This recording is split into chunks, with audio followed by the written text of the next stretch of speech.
Folks, Black Star Network is here. Hold no punches. I'm real revolutionary right now. Support this man, Black Media. He makes sure that our stories are told. Thank you for being the voice of Black America, Roland. Stay black. I love y'all. All momentum we have now, we have to keep this going. The video looks phenomenal. See, there's a difference between Black Star Network and Black-owned media and something like CNN. You can't be Black-owned media and be scared. It's time to be smart. Bring your eyeballs home. You dig?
Today is Tuesday, February 27, 2024. Coming up on Roland Martin Unfiltered, streaming live on the Black Star Network. A guilty verdict in the Jam Master Jay murder case. Will give you those details 20 years after he was murdered. The Kansas City Chiefs fan falsely identified as the mass shooter has yet to get an apology from the white Republicans who plastered his face all over social media. Denton Loudermill and his attorney will join us tonight, and we'll show you what those MAGA lawmakers said about giving this man an apology. In a Roland Martin Unfiltered exclusive, self-described the people's SuperMayor Tiffany Henyard of Dolton, Illinois, will join us to discuss the excessive hate mail she receives, also allegations of her extravagant spending, security detail, as well as attire. Folks, also on today's show, Tennesse Republicans are doing everything they can to diminish the power of the people. The Tennessee House, the Republicans there passed a bill that will prevent cities from replacing lawmakers who they oust. They're targeting the two Justins, Representative Justin Jones and Justin Pearson. Folks, it's time to bring the funk. I'm Roland Martin Unfiltered on the Black Star Network. Let's go. Whatever the biz, he's on it.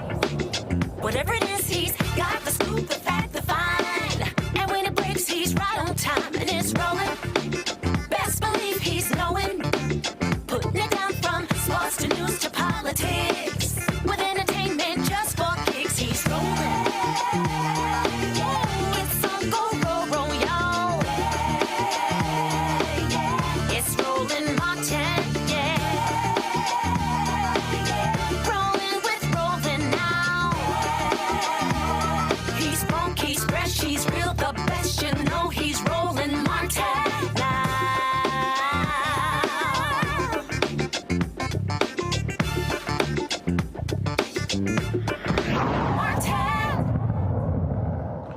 Folks, breaking news out of New York. A New York jury has convicted two men in the 2002 murder of Run DMC rap pioneer Jason Mizell, better known as Jam Master Jay. Ronald Washington and Carl Jordan Jr. were found guilty on federal charges of murder while engaged in drug trafficking in the shooting at Mizell's New York City recording studio.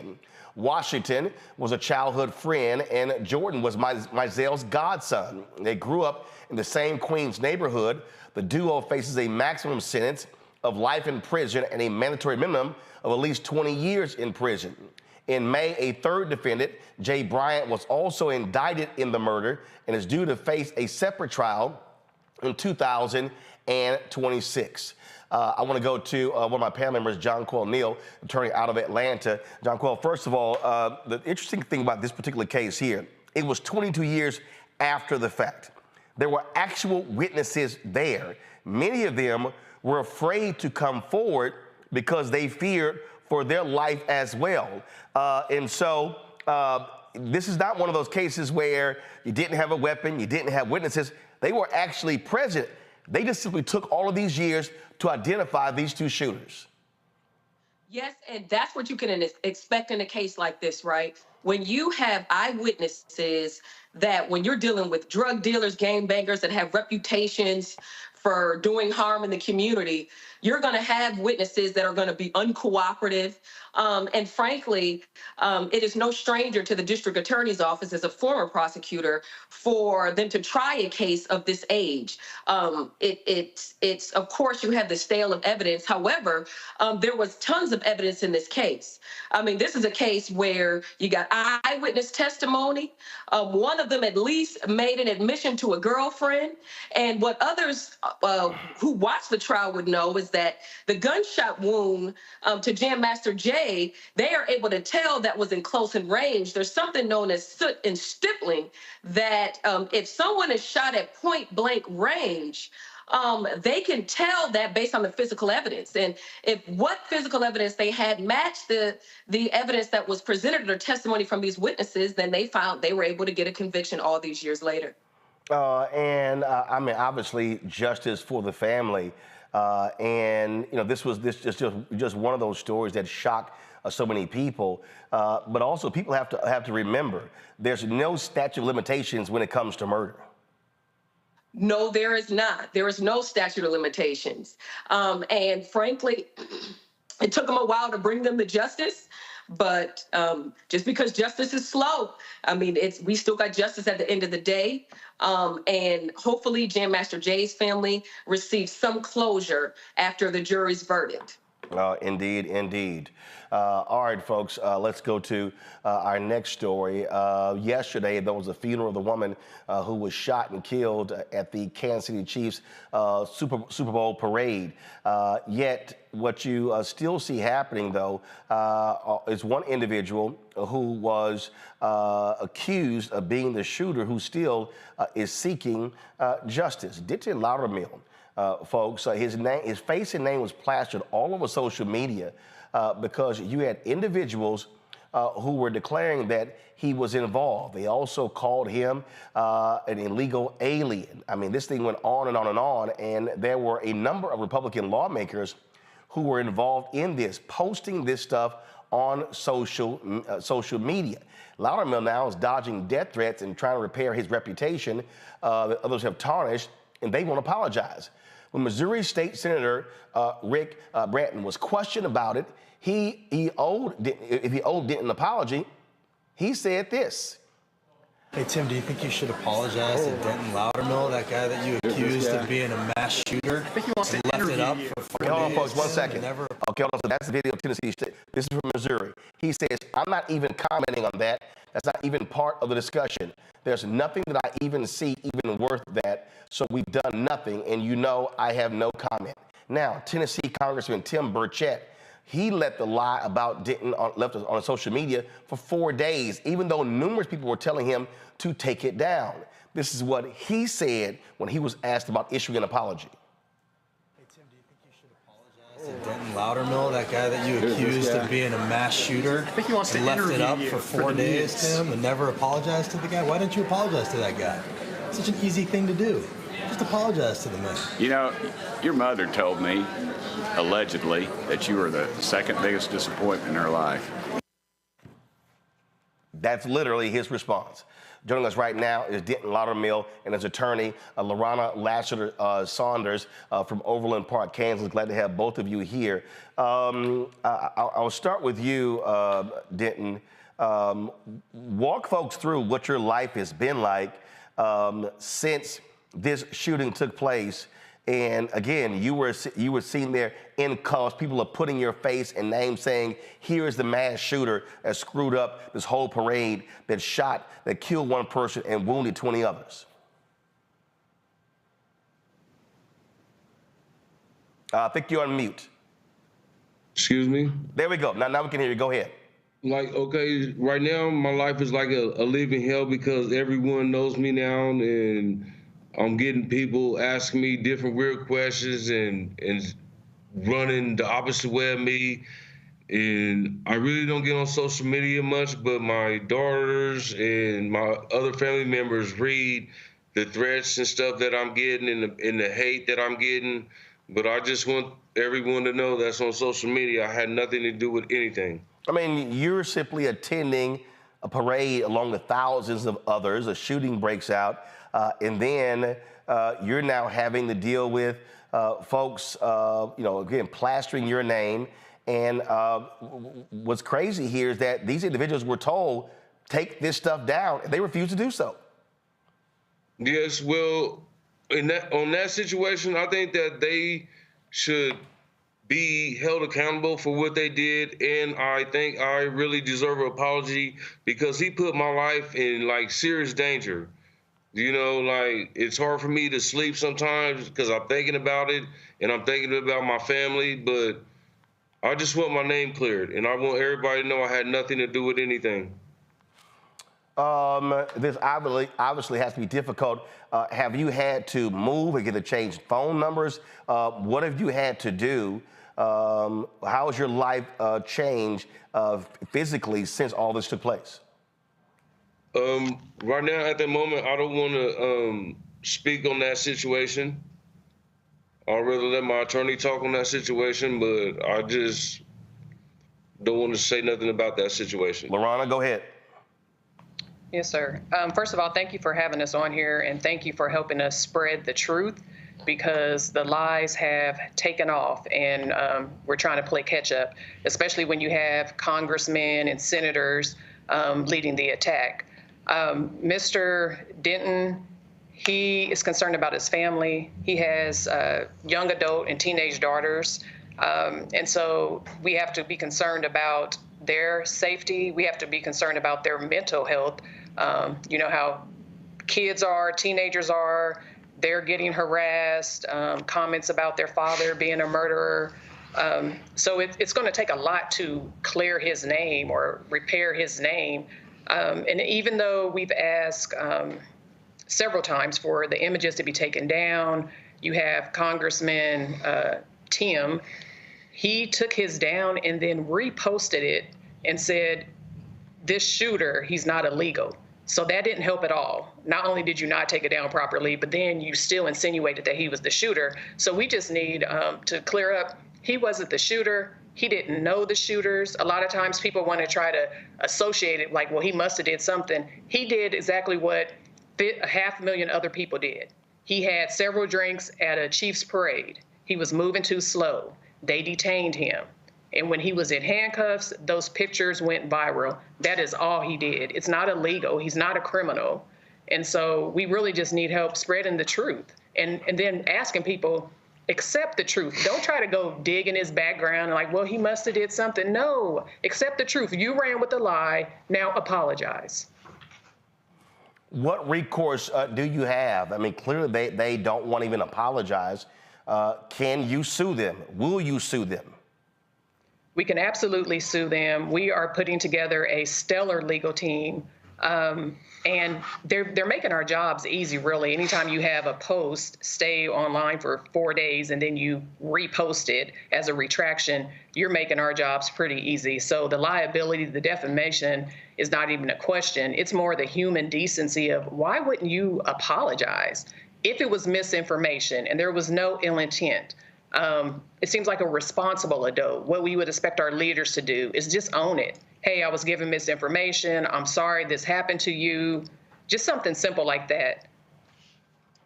Well, absolutely. And it is not that hard, and it shows you their absolute arrogance.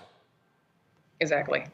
We need our leaders to practice what you preach. There are role models. They're supposed to be role models. And so your mother comment that he responded to that post is absolutely out of order, disrespectful. That doesn't look like a leader to me. That doesn't look like someone I would want my kids patterning their life after. And so this is what we do. We, myself, My Better America, we are here to try to give the voice to the voiceless. What's an everyday American citizen to do when you have congressmen and senators leading the attack? Absolutely. Questions for my panel, Dr. Mustafa Santiago Ali, former senior advisor for environmental justice with the EPA out of D.C. As I said, John Quill Neal, trial attorney with the John Quill Neal firm out of Atlanta. Dr. Larry J. Walker, assistant professor, University of Central Florida out of Orlando. Mustafa, you first. Yeah, well, Mr. Loudermilk, I'm sorry that you have to go through this situation. You know, I'm looking through a psychological lens also, so maybe this question is either for the attorney or for you, sir.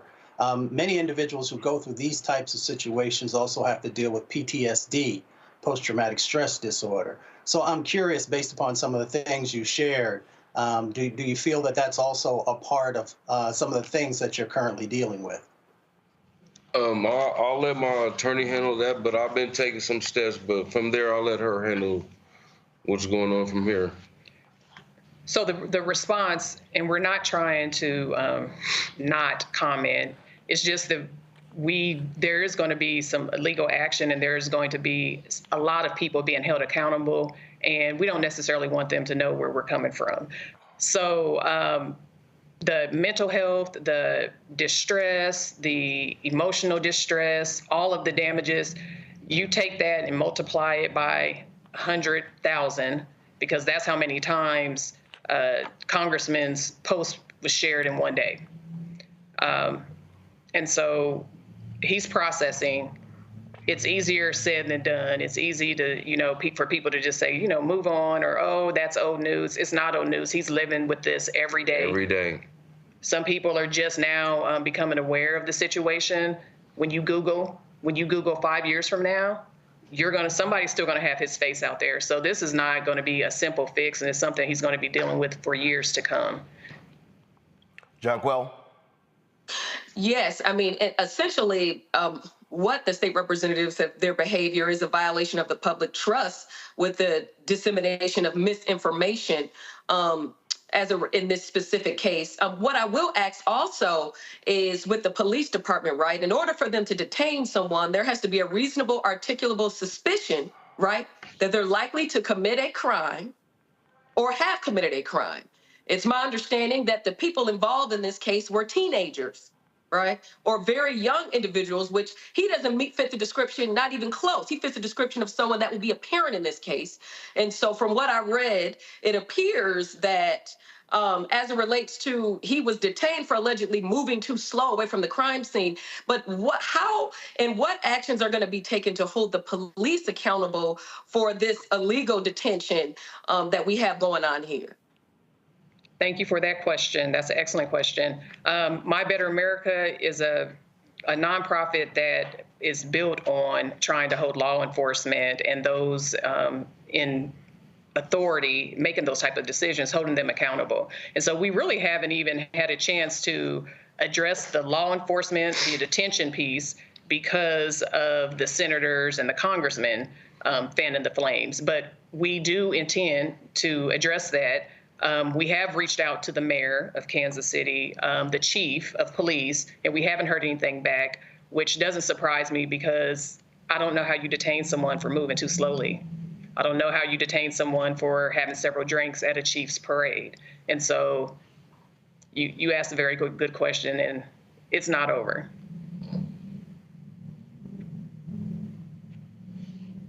Larry? Yeah, Mr. Loudermill, I'm really sorry, as my colleagues have said, everything you have gone through the last couple of weeks, for you and your family, it must be a very difficult situation. And so I guess my question is, yeah, no problem. I guess my question is also for your attorney. I know that, a lot of social media platforms over the last couple of years have tried to take some steps better, some better than others, in terms of when information is posted that's inaccurate. And have you reached out to social media platforms like X and others to have this information scrubbed, or at least at a minimum have some kind of information that's attached to that as a warning that this information is not accurate? We have several organizations that have been helping keep eyes on the situation, sending us information, reaching out to the different platforms as well as the individuals. And so that is one of the processes that we're in now.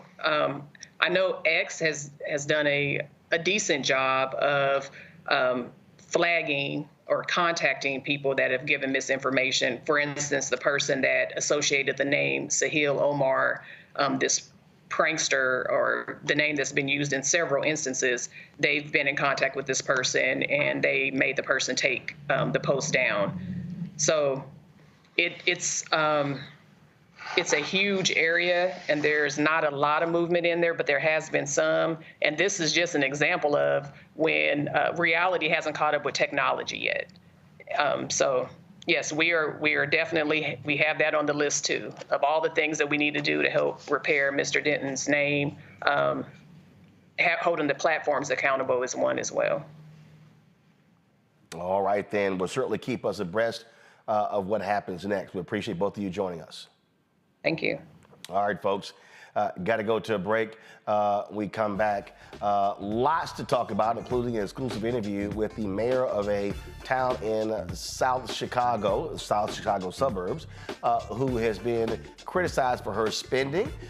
She's been defending herself. She joins us to talk about the controversy. All of that coming up next right here on Roland Martin Unfiltered on the Black Star Network. Be sure to support us in what we do. Be sure to join our Bring the Funk fan club. You can, of course, join our Bring the Funk fan club. Send your check and money order, P.O. Box 57196, Washington, D.C. 20037 -0196. Cash App, $ RM Unfiltered, PayPal or Martin Unfiltered, Venmo's RM Unfiltered, Zelle, Roland at RolandSMartin.com, Roland at RolandMartinUnfiltered.com. We'll be right back. You heard why we're marching, and it's really a launch. It's not even a march. We're launching. That's right. A 42-week campaign. March the 2nd at 10 o'clock in Raleigh and 33 other state capitals and the District of Columbia. This is a historic move to mobilize the most powerful untapped block of voters in this country. That's right. Poor and low wealth voters who make up 87 million votes. And it's never been tried before. Never been tried before in history. At the same time, the same message, same focus. And when that power turns loose, they will not be able to figure out the political calculus. I don't know about you, but I'm ready to shake things up. I'm ready to get up out of the valley. I'm ready for God to put his spirit on us. I'm ready to be used to change this nation. And what we're saying is, can't we come together? Can't we come together around an agenda? You ain't got to like everything about Reverend Barber. You don't have to like everything about Sangria. You don't have to like everything about Long Choir. But can we come together and say, it's time to end poverty as the fourth leading cause of death? It's time to have $15 at a living wage indexed with inflation. So every time inflation goes up, the minimum wage goes up. It's time to have health care for all. It's time to fully fund public education. Can't we come together? It's time to protect women's right to women's health. It's time to have affordable housing for everybody. It's time to stop the proliferation of guns. Ain't no way folk ought to be able to have more guns than they have food, more guns than they have meat on their table. That makes no sense. Isn't it time for division to be ended and love to take over? Can't we organize around that? Look at your neighbor and say, neighbor, I don't need to like everything about you, but can't we organize for power? Can't we stand for justice? Can't we love everybody for just a little while? Can't we come up out of the valley? Can these bones live?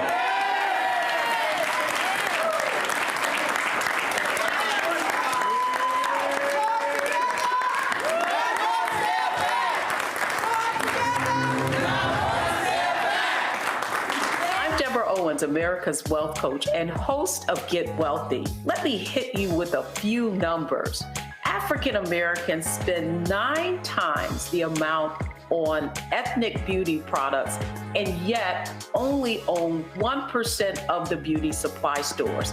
It's an $18 billion industry. On the next Get Wealthy, you're gonna learn and hear from a woman who's turning this obstacle into an opportunity. We literally take you from A to Z on all of the things step by step you need to have in place to open and run a very successful beauty supply store. That's right here with me, Deborah Owens, host of Get Wealthy, only on Black Star Network. Next on The Frequency with me, Dee Barnes, the amazing Drew Dixon. She gives us the details behind the HBO documentary that shed light on the alleged sexual assaults by Russell Simmons. And we're talking about the Netflix documentary, Ladies First, right here on The Frequency on the Black Star Network. For the last 15 or maybe 16 years, 18 years, I'll say, since when I moved to LA, I hadn't had a break. I hadn't had a vacation, probably a week vacation here and there. Right. This year, after I got finished doing Queen Sugar and we wrapped it out, because I knew I had 2 TV shows coming on at the same time, I said, I'm going to take a little break. So I've been on break for the first time, and I can afford it now. Praise God. You know what I'm saying? Right. So I can afford it. I'm like, I can sit back and ain't got nothing to worry about, man. But this was the first time in almost in 2 decades that I've actually had time to sit back and smell the roses.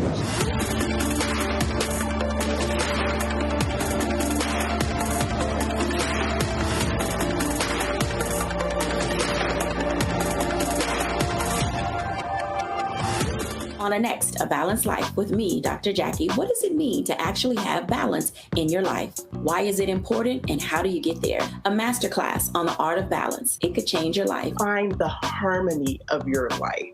And so what beat can you maintain at a good pace?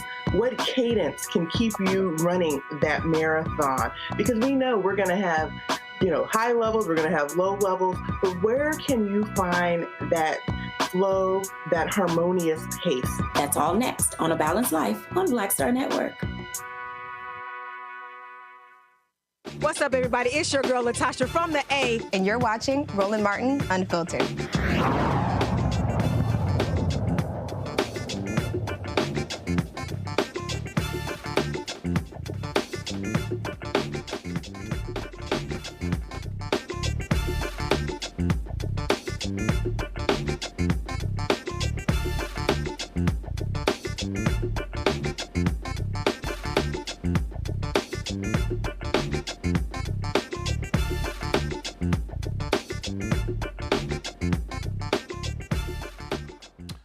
All right, folks, welcome back to Roland Martin Unfiltered. Don't forget to, of course, download our Black Star Network app, Apple phone, Apple TV, Android TV, Roku, Amazon Fire TV, Xbox One, Samsung Smart TV, and to watch our 24-hour, 7-day-a-week streaming channel. You know, we're on 4 different fast channels, so you can check us out on Amazon Fire. So if you go to, Amazon News, if you go to Amazon Fire, you could go tell us there, tell Alexa play news from the Black Star Network. In addition to that, you can also catch us on Plex TV, Amazon Freevee, and of course, Amazon Prime Video. All right, folks, my next guest has made national headlines. You've had news outlets from all around the country writing about her, talking about her, and which is sort of rare when you are the mayor of a small town in Chicago. Tiffany Henyard is the mayor of Dolton, Illinois. And there have been all sorts of stories written, folks talking about what she wears, talking about her conduct, allegations about spending, you name it. There's been lots of drama, if you will. She joins us right now. I'm glad to have you here in studio. And so first off, so there are a couple of things. You're the mayor of Dolton, and then also there's a township. So explain to folks the difference between those two and what your jobs are. Sure. Thank you for having me. I appreciate you allowing me a platform to speak my truth. I'm the mayor of Dolton. I got elected in 2021, becoming the first female mayor of Dolton, and the youngest. And then I got appointed to supervisor a year later. So a mayor, we are all about services. So cut trees down, sidewalks, things of that nature. Supervisor is strictly resources. So help pay your light bill, gas bill, water bill. I even help bury your loved ones. I pay mortgage, I pay rent. It's a resource center. So okay, that's the difference. So Dolton is a town about 20,000. How large is the township? The township covers what? I cover 190,000 residents. Okay. I'm over 17 towns. Okay, so yes. And for the township, are those elected positions or appointed positions? Yes, it's elected. My predecessor passed away, and I was appointed to his seat, therefore taking the rest of his term. Okay, and for the different jobs, so Dolton pays you what as mayor, township pays you what? Sure, so my mayor position is $50,000, which was already there. And my township position is $224,000, which was already there. When I got sworn into either seat, it came with the salary, which everybody prior to me received. Now, are both of those deemed full-time jobs? Well, no, part-time. Okay. Yes. All right. So let's first deal with Dolton. So sure. Your critics say that you have a significant security detail. First of all, how large is your police department in Dolton, and what is your security detail? So we have about 45 officers in our village. My security is warranted due to the fact of threats and things of that nature, but what people are not stating is it's in our CBA. That's our collective bargaining agreement. That's our union contract. So it comes with the seat. That's what people are not saying. I didn't make this up. I didn't just create this and say, I want security. How many officers is it? How many officers is what? On security detail. I'm not gonna say how many due to the threats on my life. So, but if it's in your CBA. It is in my CBA. I'm not doing anything wrong. I even went to court due to the fact of people suing me saying I cannot have a security detail, and I won. The judge said I can't have a security detail because it's already in a CBA. Okay, and so that's one of the issues there. Mm-hmm. You have other trustees who suggested that the city is in a deficit. Mm-hmm. What is the state of the city's finances? So we are in a deficit, but it's not what everybody's claiming it to be. They're going around with false allegations of $5 million, $7 million, $8 million. It's all false. Our deficit is $2 million. $2 million? $2 million. And what's your annual budget? Our annual budget is $30 million. $3 million? $30 million. Yep. And so what led to that deficit? So it comes from them not paying bills. So say, for instance, we have a board meeting and they say, well, we're going to pull this out, pull that out. If they continue to pull bills out, later on, what do you have? A deficit, because the bills still due. Just like us not paying our mortgage or not paying our light bill. We still owe the money at the end of the month. When you say they, who's they? The trustees, the board, because the board is the one that votes to pay the bills. So so you have two types of government out there. You got strong mayor, city council, then you have city manager form of government. So mayor and the trustees control the city's finances. Well, yes, when it comes to the budget, just the budget. Right. Yes. Right. So in terms of who's deciding to pay the bills, so this deficit that you have, You're saying that's a result of the trustees not paying the city's bills? Correct. But do you have the resources? Yes. To pay the bills? Yes. So how's there a deficit? Because they won't pay the bills. So it's still on our books. Until we release the check and pay the bill, we still count it as a deficit. So you're saying, so you have the money to pay the bills. Correct. You're saying your fellow trustees won't pay the bills. Correct. I'll give you prime example, just to make me look bad. I'll give you prime example. My job is to govern. That's what a mayor does. I'm an executive branch, they're the legislative branch. When I go get money and bring back to our community, many grants, they refuse to pay things for residents. I created a roof and window program. They would not vote to pay the vendors to fix the roof and windows for our seniors and our veterans. Why? The money's there, it's in a bank account, you can see it. Why would they not pay the bill? So therefore, that program got on hold. These are things I created when I became the mayor of Dolton. But yet, people don't see your vision. It's people trying to take over government, and I won't allow it. They didn't do it prior to the other mayor having it. Why did nobody do any of the things they doing to me? So when all of this began, this not paying of the city's bills? So it's funny you asked that question. That's a great question. All this turmoil started right when I became mayor. So that showed me right then and there that the plot was to remove me from office right in the beginning. I wasn't even in office for a good month before my board started to sit here and start to try to remove me from my seat that I earned and won by 82%, remind you, 82%, taking out an incumbent that had the seat prior to me. So when your fellow trustees, let's say Kiana Belcher, she's quoted as saying mismanagement of funds. You're saying, no, it's not mismanagement. They're just not paying bills. That's correct. And so when you hear that from her, then what's the response? And if that's the case, have you released publicly the list of bills that they don't pay? Yes. And where's that? So that is normally on my website, or it is on my social media platform. And I verbally say it at board meetings. You can see it when they go and they take out bills. They verbally tell you what they're taking out. Therefore, people can just add it up. In the council meeting? In the council meeting. So you can know and you can follow exactly what bills they're not paying. And it adds up, even $2 million. And then also they have legal bills of $2 million of suing me for different reasons, like what you're saying to you. Who sued you? The trustees. The trustees. They take me to court for anything they say, right? Then we go to court and I won. I won over 24 cases. Yesterday I just got word I won another case. So I'm 25-0. So how is it possibly the mayor of Dolton? People got to pause and think like, dang, she keep winning. If she keep winning, we got to look at the trustees. They're the ones that's spending the money on legal bills. Their attorney, which is legislative counsel. No, for what? So you're saying that the trustees are not paying bills. Correct. In addition, by them constantly suing you, they're now piling up legal bills. Correct. And that is what's also contributing to the deficit of the city. That's correct. And then we also had contracts that was needed to be negotiated when I came in office for police, for fire, and for public works. So once we negotiate some of those contracts, of course that adds to the deficit because now you got to increase people pay. And we've done that. You got retro pay, you got all kinds of things that take into account. But what they're not telling you is what I'm telling you here. People got to state facts so people understand. Right now, just throw this out there, throw that out there, and no facts to back it up. What I'm trying to understand is this is not a large city. Mm-hmm. Okay, I spent 6 years in Chicago, and so whether you're talking about Dolton, Harvey, we're not talking about large cities. Right.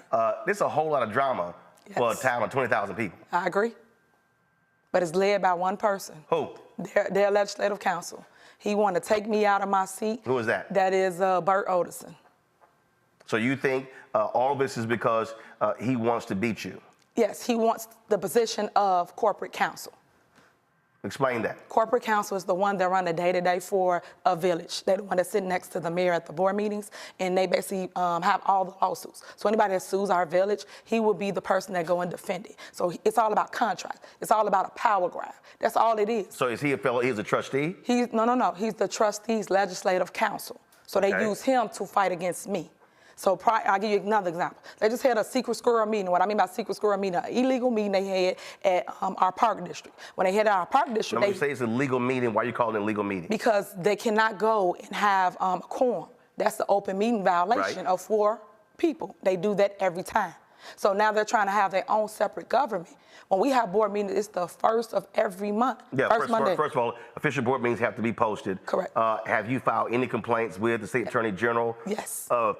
saying they are meeting illegally? Yes, so we working on that, meaning we posted it and we filed it. So now we're just waiting on a response for that. So once we get the response, we will share with the public. But you can't sit here and have your own separate government. We either gonna get along or we're not. But we're not gonna get along. You wait till election time, and therefore you run against me. That's how this go. But yet you put all this negativity in our village, putting everybody in danger, and I don't appreciate that. When you say putting everyone in danger, how so? Like you have people that come out from New York, people that come from all over and fly into our town just to get stories and follow us around. And then they go in our village halls, harass our residents, harass our staff. So it's become more than what people are seeing. So you're saying, so because of the attacks on you, you had stories in the New York Post, Fox News, other places, and you're saying all of that has contributed to these attacks directly on you and residents? Correct.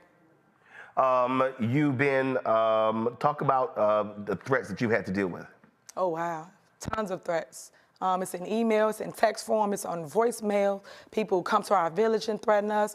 People have been arrested for coming and threatening us. It's all types of things it's a record of that warrants why we need security.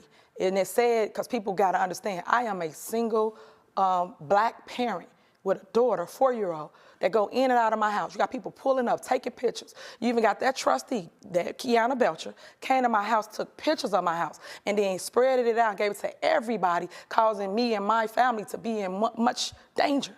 And these are the things we reported, we talk about, we tell people. It's just a vindictive against me, and I don't appreciate it at all. I just don't. When you look at how you're being framed, you are being called crazy, deranged, saying that you are stealing funds. You also you have a charity that from the Attorney General's office. I understand they sent a cease and desist letter to your foundation. I don't know nothing about that. I'm not crazy. I'm not You have deranged. Tiffany Henyard Cares, your foundation. So the Attorney General's office hasn't reached out to you regarding your foundation? So I want to set the record straight. I don't have a foundation. I am a supporter of anybody that's struggling with cancer. My mom had breast cancer, and I'm always push anybody that has that. If someone uses my name to push their charity, or if you say this is Tiffany t-shirt, people gonna buy it. Because right now I'm considered what? Clickbait. People make money off of my name by views. So you just say my name. You say you don't have a foundation. I do not. And that's why I tell everybody, go do your research. I'm not on anything. So when we see all of this back and forth, when we see this going back and forth, have you, and I've seen this happen before with school districts, I've seen this happen before with city councils, have you called in the state to come mediate? Did I call in the state? Have you reached out to the state to come in and mediate what's going on here? So I've seen school boards where you have lots of drama, and Texas Education Agency, comes in and deals with that. You're having these issues there. Have you reached out to state lawmakers? Have you reached out to state representatives, senators to say, hey, how can we resolve these issues? Because if they're not paying bills, if legal fees are piling up, that's just more taxpayer money being spent. Correct. And yes, we have. So maybe 2 people might have reached out to us in the beginning. We was doing kumbaya. We was having meetings, and we was talking about what we have an issue with one another. The sad thing is, it just reminded me of high school. It's just a he say, she say thing. Well, I don't like you because of this, or I don't understand this. It was more of that than basically taking care of the business of the town. We got elected to serve. That's it. We didn't get elected to make sure we like one another. And that's why I get upset with people that are in government. I want them to put their difference to the side and do what's right for the people. That's it. That's why I'm in this seat, because I care about my town. I won by 82% because people know and they saw me doing the work. So so let's talk about, because I've read different stories and I'm trying to understand what they mean. So let's talk about a meeting. Your critics say you came dressed up as Nino Brown playing Bitch Better Have My Money. Did that happen? Oh, wow. Okay, so let me clear that up so we can understand. I did not come as Nino Brown. I did a scene from Martin. One thing I am, I'm young, so I try to make sure I reach my young voters. You did a scene from Martin. Where? Was this at Dolton or Thornton Township? This is Dolton. This is all of the village, really. Okay, got it. All the smoke and the heat coming from my mayoral seat, but they mixed the two because people don't understand the difference between the two. But I did come as a scene from Martin. I even made fun about it and did a skit it and posted it on my TikTok just to show people my sense of humor side. Because at the end of the day, you got to meet the voters where they are. You got to meet the youth where they are. And that it did work. People pay attention to the meetings. They come in, they check out and see what's going on. And just give you a little more clarity of it. We had an election. And I was being funny about it. Somebody knows something, meaning somebody knew where the votes went.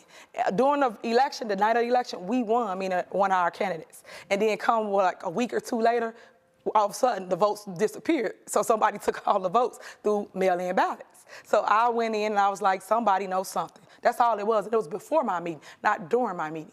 And you can watch it, you'll see it was before. Everybody laughing, even the people that's into it with me. Everybody laughed, because that's all it was. It was just a sense of humor, and they took it and flipped it into this big thing that you see.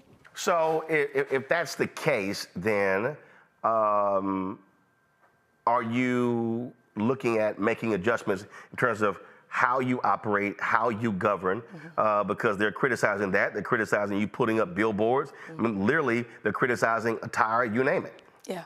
So it's sad to see that, because you would think somebody will reach out and say, hey, Mayor, I want to work with you. Let's sit down and talk and go over things that I think you should improve or change. A lot of people just upset because I am a trendsetter.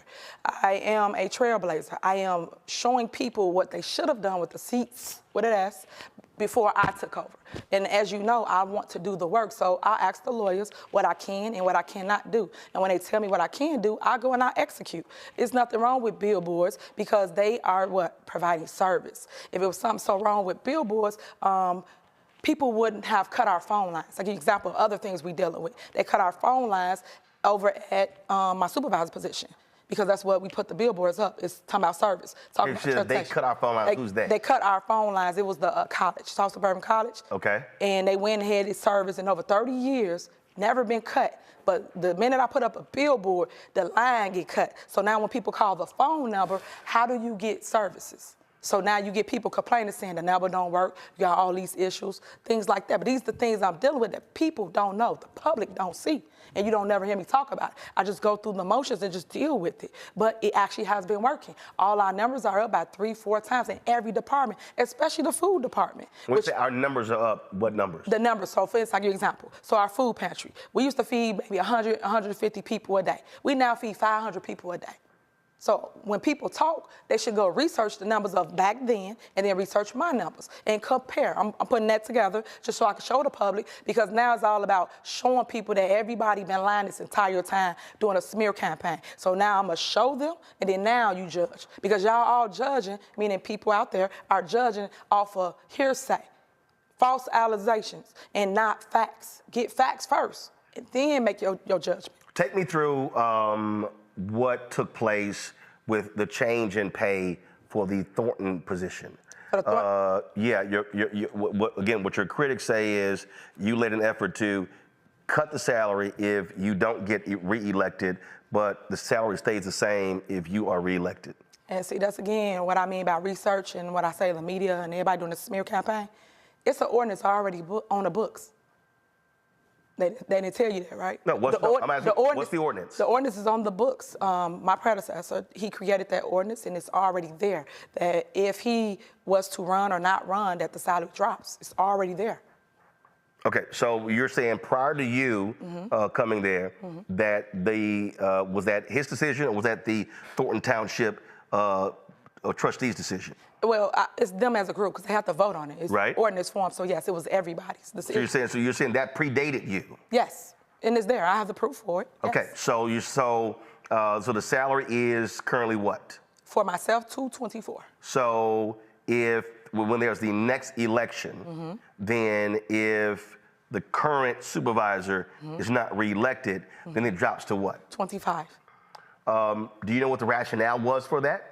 Well, it was, like I just stated, it was already on the books, but no one did the research. They went and did this whole story of, hey, Tiffany did X, Y, Z. Now, don't get me wrong. We did cut the prior salary was $50K. So, I'm sorry, cut what? $50,000. The ordinance that I'm talking about. Right. It was $50,000 that they created. Now, we cut it in half. We did do that because everybody said we make too much money. So we did do that. Okay, but it was cut from what, 224 to 50? No. What I'm trying to say, what was 50? The ordinance that they created. Okay. Meaning the previous person before me. That's what they created before me. So it was $50,000. So no matter what or who ran against that person, it was already dropping to those numbers. It was dropping from whatever their salary was, which is the $224 to $50,000. Okay, and then when you came in, I dropped it to $25,000. All I did was cut the 50 to 25 in half. And why was that? Because everyone said the salary was too high. So all I did was just reduce it by half. That's it. Mm-hmm. But do you understand what I'm saying? It was already on the books. It was never going to stay to something, ever. It was always going to drop down. And you're saying that predated you? It does, yes. We have the ordinance. If you like the ordinance, we can give it to you. What is your relationship with the township trustees? Because again, there are two different entities here. Correct. How many trustees are you dealing with the city of Dolton? 6. 6. How many are you dealing with Thornton Township? 4. Okay. So do you have issues with the Thornton Township? Actually, I don't. It might be one person that might not want to agree with things there, but everybody else is on board. I have no issue like I do in Dolton. So what you're saying, most of all this drama is really happening with the city of Dolton. Correct. The trustees on Thursday voted for a resolution asking the FBI to investigate. Do you support that to help clear you, or do you believe their action was wrong? So, as I stated, and I made a statement for the news, there is no subpoenas in my office and no one that we know of regarding the investigation. So right now, what I'm saying is they passed a resolution calling for a federal investigation. And so what I'm asking is, are you saying, hey, if I did nothing wrong, fine, y'all come and investigate, or do you believe the action of these trustees was improper? I think they should investigate everybody. And that way you see who is clear, period. And I will talk to this more at my board meeting on Monday. Because if you're going to do one, do everybody. Well, first of all, if the federal authorities, I know how federal investigations work. Once they come in, they don't look at one person. They actually examine everything. Yeah. All right, hold tight 1 second. I'm going to go to a break. We'll come back, some additional questions. My panel has some questions as well. Folks, we're talking with the mayor of Dolton, Tiffany Henyard. You may have seen all the stories, and so we are specifically talking to her about the controversies happening in that southern Chicago city, which is a whole lot, if you will, for a town of 20,000. You're watching Roland Martin Unfiltered on the Black Star Network. Back in a moment.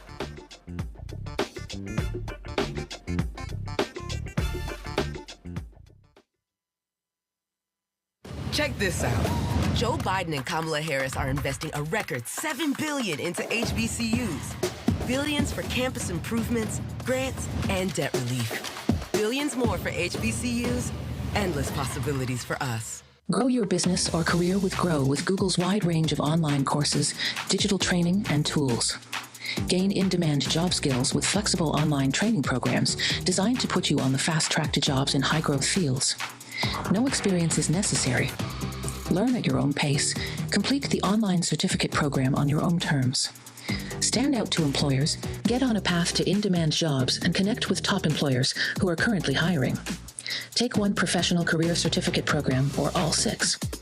Earn a Google Career Certificate to prepare for a job in a high-growth field like data analytics, project management, UX design, cybersecurity, and more.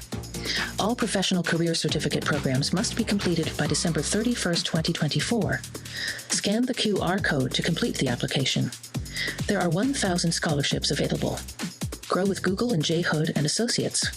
Be job ready and qualify for in-demand jobs.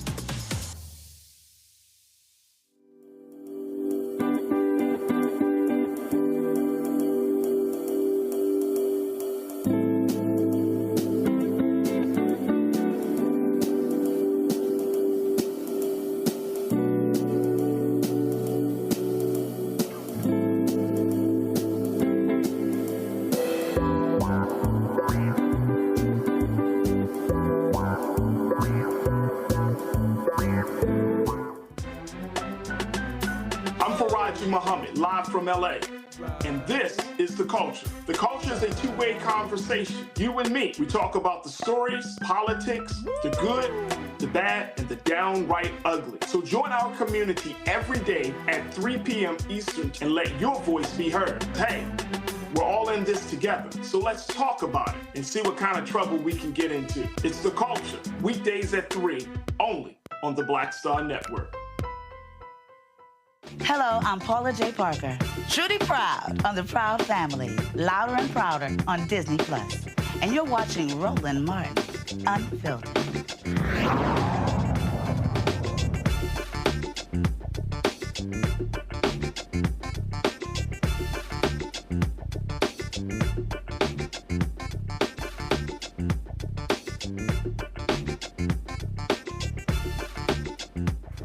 Folks, welcome back to Roland Martin Unfiltered. We're chatting with the mayor of Dolton, Illinois, Tiffany Henyard. She joins me here in studio. So I'd asked you before we went to the break, I talked about again, this charity. And the Illinois Attorney General's office, this is from CBS affiliate there, says that the accusation comes at the same time the Illinois Attorney General's office told Henyard's charity multiple times in recent months to stop improperly soliciting donations because it had not registered with the state as required by law. And you said that's not your charity. Correct. Okay. So were you ever? So show the video here. 'Cause I'm trying to understand this here. So this is a video of you marching with the charity. So what is this? So what they're not telling you is we literally walked to Springfield to create a bill to help anybody that suffered from cancer, whether it's the village of Dolton, Thornton Township, and then I increased it to the state of Illinois.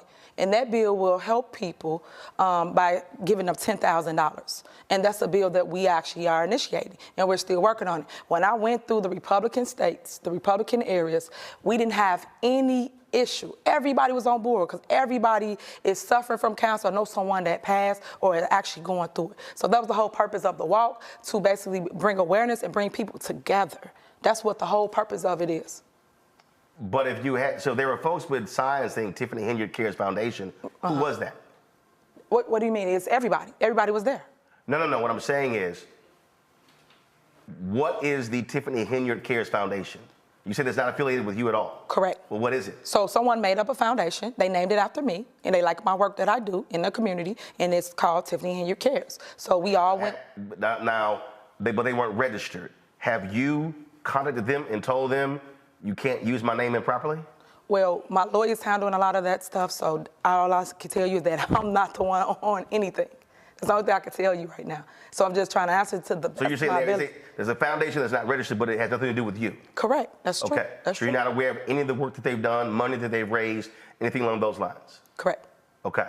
Again, going back to your trustees, they have talked about travel. So let's speak about that. When you're traveling, are you traveling on behalf of the city of Dolton or Thornton Township? It depends. It depends on what it is. So if I'm going to Recon, Recon is a big platform for economic development where people go from all over. It's the largest in the nation, and everybody go to basically promote their plot of land. So you want to bring Starbucks to town. You want to bring, for instance, mine was a trauma center. So things like that is what we go for. And then our job is to bring those things back, work on a plan. It might not happen this year. It might happen 2 years out plan. And that's what people don't understand. They think it should happen right now. You went to this conference. What did you do? Right now, you could be working on a deal, and come the next term, the next mayor or the next trustee or whoever will benefit from it. That's how it works. Do you have policies in your city as it relates to travel, as it relates to flying first class, what types of hotels to stay in to minimize expenses for the city? Well, we have a budget. So as long as it's in the budget, you can basically go to any conference. Any conference you choose. No, I understand the budget, but so for instance, I've covered City Hall, covered county government, where they establish, where they say, like for instance, City of New Orleans has a policy that city officials don't fly first class. Okay. Do you have that? We do not. Do you believe you should have a policy? Because again, the critics are that you're flying first class, that you're staying in four-season hotels, high-dollar hotels, having what they call extravagant dinners, and those are your critics. Are you as a city official, in order to make sure that you'll be on reproach, looking at establishing a city policy in terms of how money is spent when traveling? This is the way I feel about it. People will talk about anybody because they're not doing the work. They only talk about the people that's at the top, the ones that are doing the work. They telling you about travel. I'm in your studio right now talking about travel. What we should be talking about is the $15 million I brought back to my community. No, I understand that. No, I know, but I'm pointing it out. But we arguing over travel. No. But the reality is, this is a conversation that members of Congress have to deal with, that mayors, city council members, county commissioners. Yeah. As I said, I've covered Fort Worth City Council, Travis County Commissioners Court, have covered City Council in Dallas, and this is one of the things that people often look to. They look at, in terms of public officials, being proper use of taxpayer dollars. And one of the areas, this happened with Kwame Kilpatrick when he was mayor of Detroit. He was highly criticized for the use of the city's credit card and how he was traveling. And so what I'm saying is, if you have those critics, we're not talking about a large city. We're not talking about a massive budget. And so do you believe it's proper to have a city standard that applies to you and all trustees and city employees that says, sure, you can fly, but you fly economy, not first class. And then if you stay in hotels, you don't necessarily stay in Four Seasons or a hotel like that. There are Hyatt, Marriott, or whatever. And so because of the criticism, do you believe in creating that type of travel policy? I sure do. And will you do that? Yes. Okay. One of the things that also, going back to your critics of your trustees, they're alleging financial improprieties. When it comes to documents, they say that you won't turn documents over. When it comes to your city's budget, how is that handled? Is there a city treasurer?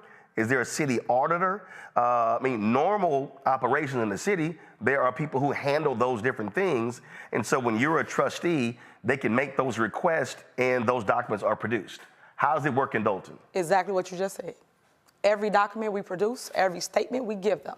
They sued us. That's another lawsuit they sued us for. And guess what? We won. Because that's why I'm trying to explain to everybody. They just saying stuff. There's no facts to it. We go to court. We prove to the courts that we're doing our job, which is providing them with documentation. Once we give the documentation, guess what? We win our lawsuit. And we've been giving it to them through email. It's in everybody's email. I've showed that in videos. I've showed that at board meetings. And I've showed people that, hey, they said they didn't get it. They get it every single month. All the documents. But for the people who don't know, explain the process, though. Okay. You got mayor, you got trustees. Correct. Who are the city employees who that's their job? So do you have a city treasurer? We have a finance director. We have a CPA, which is our accountants. Yes, and we have auditors. We have all that. So the finance director should have the financial records for all transactions with the city. Yes, and she gave them to them. That's my point. Through email. And we showed that. We proved it in court. Once again, we won in court. We won. They said that, but then we showed y'all that they was lying by producing an email showing we gave them every document they needed. But they go and they put on this show for the world and then want to sit here and criticize people by saying she's doing wrong. I'm not doing wrong. I'm proving it every single time I win a court case. Again, 25-0. They ain't won not one court case. But they keep saying, I'm doing this, I'm doing that. That's not true. Because we go to court for everything they claim I'm doing. But every time we go to court, I win. If I'm doing wrong, why am I study winning? That can't be true. That's the narrative they put out. I have two powerful seats. One, I'm the mayor. The other, I'm the supervisor. I am over 190,000 votes, whether people like it or not. That can sway an election, no matter what people say. I am an influencer. They only go out to people that can influence people's minds. And right now I have the youth. I got everybody that loves Tiffany Henyard because I've been doing it since day one, since I was a trustee, where I did 2 terms. 2 terms. And I came out of every election victorious. Every election. So now, because they can't beat me, they got to do this smear campaign to convince public opinion that I'm bad for them. So you said 2 elections. You were first elected in 2021? No, 2013 was my first election for trustee. I was a trustee. I sat where they are. Right. That's why I know the law. Council. Yes. Elected mayor 2021. Yes. Terms 4 years? Yes. Okay. Plans of running for re-election? I'm running for both my seats. And I'm going to win them. So, and when is the election for Thornton Township? 2025. So those elections are at the same time? They are.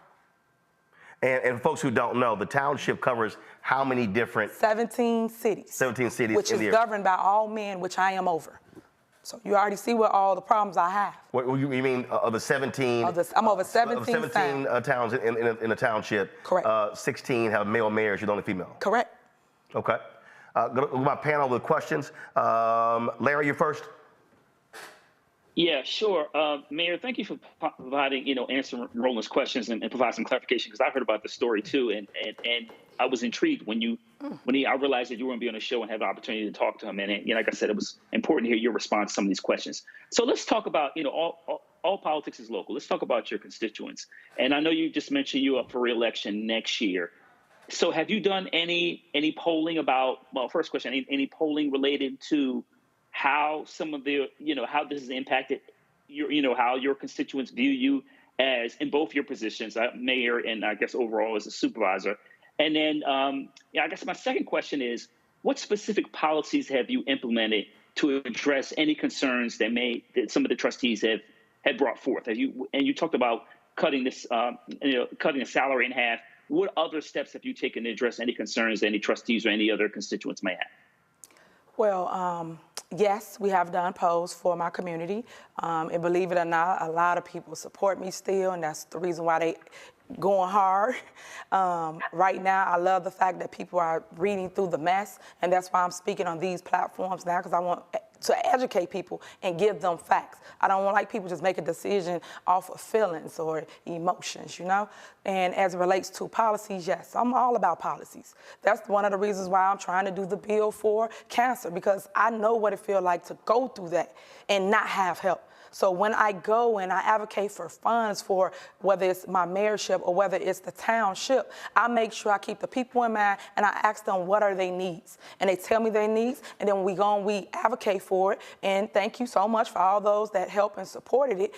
We come back and we create budgets and we create programs. We gave over 80 people with kids, youth, scholarships, 80. And they got up to $2,500. We also did 429 kids for Stop the Bleed and CPR. Because you know about all the shootings and things that's going on in communities. These are things that people don't talk about, the real work, the real things that I actually do in my communities. And I'm going to keep on advocating for that. So yes, to your question. Jonquil. Yes, thank you so much for being here. What I wanted to ask specifically is, different than his question, is that regardless of the outcome, if the FBI is pursuing an investigation and you do get some vindication as it relates to their investigation, but how do you go about restoring public trust, right? The public trust, because whenever, it calls for all of these different allegations and then you're on national news, that's essentially what you've lost, right? Is the public trust. And so how are you going to gain that back? In addition to that, with all of these lawsuits, 26 lawsuits sounds exhausting, okay, for the amount of time that you've been in office. And frankly, have you instituted any countersuing measures or any other legal measures to prevent this cycle from continuing? Yes. Twofold. Okay. So, yes, I'll start backwards. So, yes, we're countersuing the Board of Trustees for all the illegal things that they do. And we're working on that. And you will hear me speak to that at my board meeting on Monday because it said that people have allowed the outside to interfere with the day-to-day operation of our village. And people are convincing, I would say, certain individuals that both my titles are one, and it's not. I have one title as supervisor, one title as mayor. So it's two different budgets, two different boards, and we do two different things. And I just want the world and everybody to understand how we're going to move forward as it relates to public trust. That's why I'm speaking today on Rowan's platform, and I appreciate him for giving me the opportunity to do so, because it is only one-sided narratives out there. And I want the world to know my heart and my passion for community, because I don't know nobody that would sit in the seat, take all the smoke that I take, be in the fire, and still keep pushing. A lot of people would have quit. A lot of people would have did worse off things than this. And I choose to stay prayed up, stay focused. I let God lead my steps. And I love everybody that be praying for me and sending me uplifting quotes and things like that. So I need that because I'm still human and I'm still going through the emotions, but I'm telling my story. I'm telling my truth and I'm stating it with facts. I'm not just out here lip boxing is what I call it. I'm literally showing you the proof. So now it's up to that resident or that person to choose what they believe or what they don't believe. Mustafa. Well, Mayor Henyard, thank you for being here.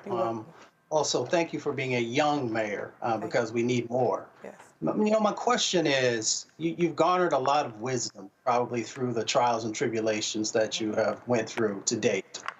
Looking back, would there be anything that you would do differently in the beginning of your administration to help to be able to navigate some of the situations or hopefully even, you know, eliminate some of these challenges that have been put in front of you?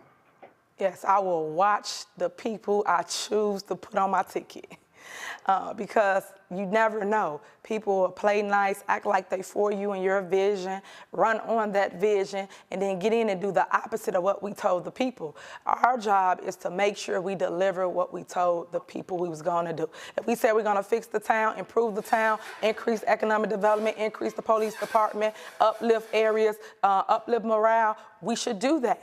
And that's what I want people to do today. I want people to call elected officials out on their mess. It's a lot of people that talk the talk but can't walk the walk. The difference with me and them is I run circles around everybody that was before me. I put in the work day in, day night, day out, and I don't stop. I don't sleep because I really love what I do. This is not a job to me. This is a passion of mine, and you got to have a heart for people in order to stay in this because a lot of people, as I stated before, would have been quit. How do you separate the two jobs? So when I was talking about, for instance, when I mentioned the criticism regarding security detail, do you have established hours that this is when I'm doing the city of Dolton work, and when that stops, does your detail then go away? Because if you're doing Thornton's work, so you got two different jobs, and so how do you deal with that to make sure that the taxpayers of Dolton aren't paying for things when you're doing stuff for Thornton Township? But what people don't understand is that your security go wherever you go. So wherever I go, the security goes, because that's how the threats come. Sometimes it could be coming out of Village Hall. I'll give you an example.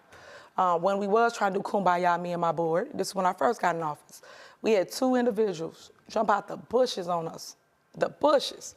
When I say myself and I'm gonna say Trustee Stan Brown was left to defend ourselves, my entire board ran, all of them. The men, the women, everybody ran, got in the car. We was left defending against this individual. Come to find out, 5 minutes later, call somebody else. This man pull up in a Reappointment van, jumps out, and start bickering with us. And then you have one trustee filming in their car. I didn't have no security. I didn't have anything when I first started. That's how bad it's gotten. So you're saying that, look, because you are the mayor and these threats continue, then you require that detail at all times. So when your critics, like former police chiefs, say, oh, there was massive overtime bills and they were accompanying her everywhere, multiple people, you say because of those threats. Yeah, it's plenty of threats. We got it documented. So it's not we're making it up. It's certain things that we have been showing the public, telling the public, but it's up to people on what they believe. Have you also filed anything with the state police? Yes, we have.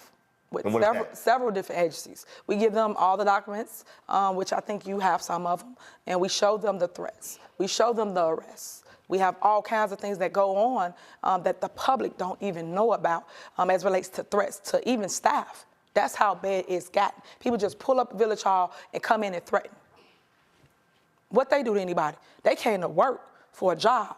And it's sad because there's so many shootings and things going on. People mental is off. So you have to be secured. If you're not, then anything can happen. So I hate that people looking at it so lightly, like they don't see what's going on. Look what just happened in that church. You don't know when is when. You don't know. You mean Lakewood Church in Houston? Yes. It's sad. So what do we do? And it's said that we have to debate over it when it's already budgeted for, when it's already in the CBA. It's already there. So why are we having a conversation about something that's already allotted? something that already was done in the past. When you mentioned $15,000 in grants brought to the city, what does that involve? So it's $15 million overall, but it's 9.2 for townships, 6.8 for Dolton. So basically, what I do is again, that's why I have to separate. Yeah. So when you said $15 million, that's not just for Dolton. Correct. That's also for the township. Correct. And that's so, the breakdown. So again, talking about your travel, what have you brought in, and what have we brought in for the city? Okay. Separate from the township. The money? What do you want? Yes. What do you have? 6.8. It's 6.8 for the village. For the village. For the village of Dolton. Got it. So basically, that's in our budget, which the board tried to take it out at the last board meeting. The attorneys had to tell them, you got to put it in there because the money comes down. That's additional resources that you brought into the city. Into my city, Dolton. From what? State, federal? Yes. What? Okay. Yes. So now you just wait till the money trickle down. We got $1 million that should hit in the next month. For what is it? Reimbursement. It's for reimbursement. So it's all kinds of ways you get money, but you have to be in the room. You have to be in the place. People always talk, but if you never leave this space, how do you know what's out there? How do you know what to get and come back and recreate it in your space? That's what I do. I go and I see what other towns are doing, and I go and sometimes I might mimic and I might put my own sauce on it. And what I mean by my own sauce, I might use my creative vision and say, okay, they had a slide right here. I might want to do a slide, but a water slide. Or I might want to do a run-through slide. Like, it's up to you. That's what the youth is about. And I think that's what the problem is. Our community, our nation, they need hope.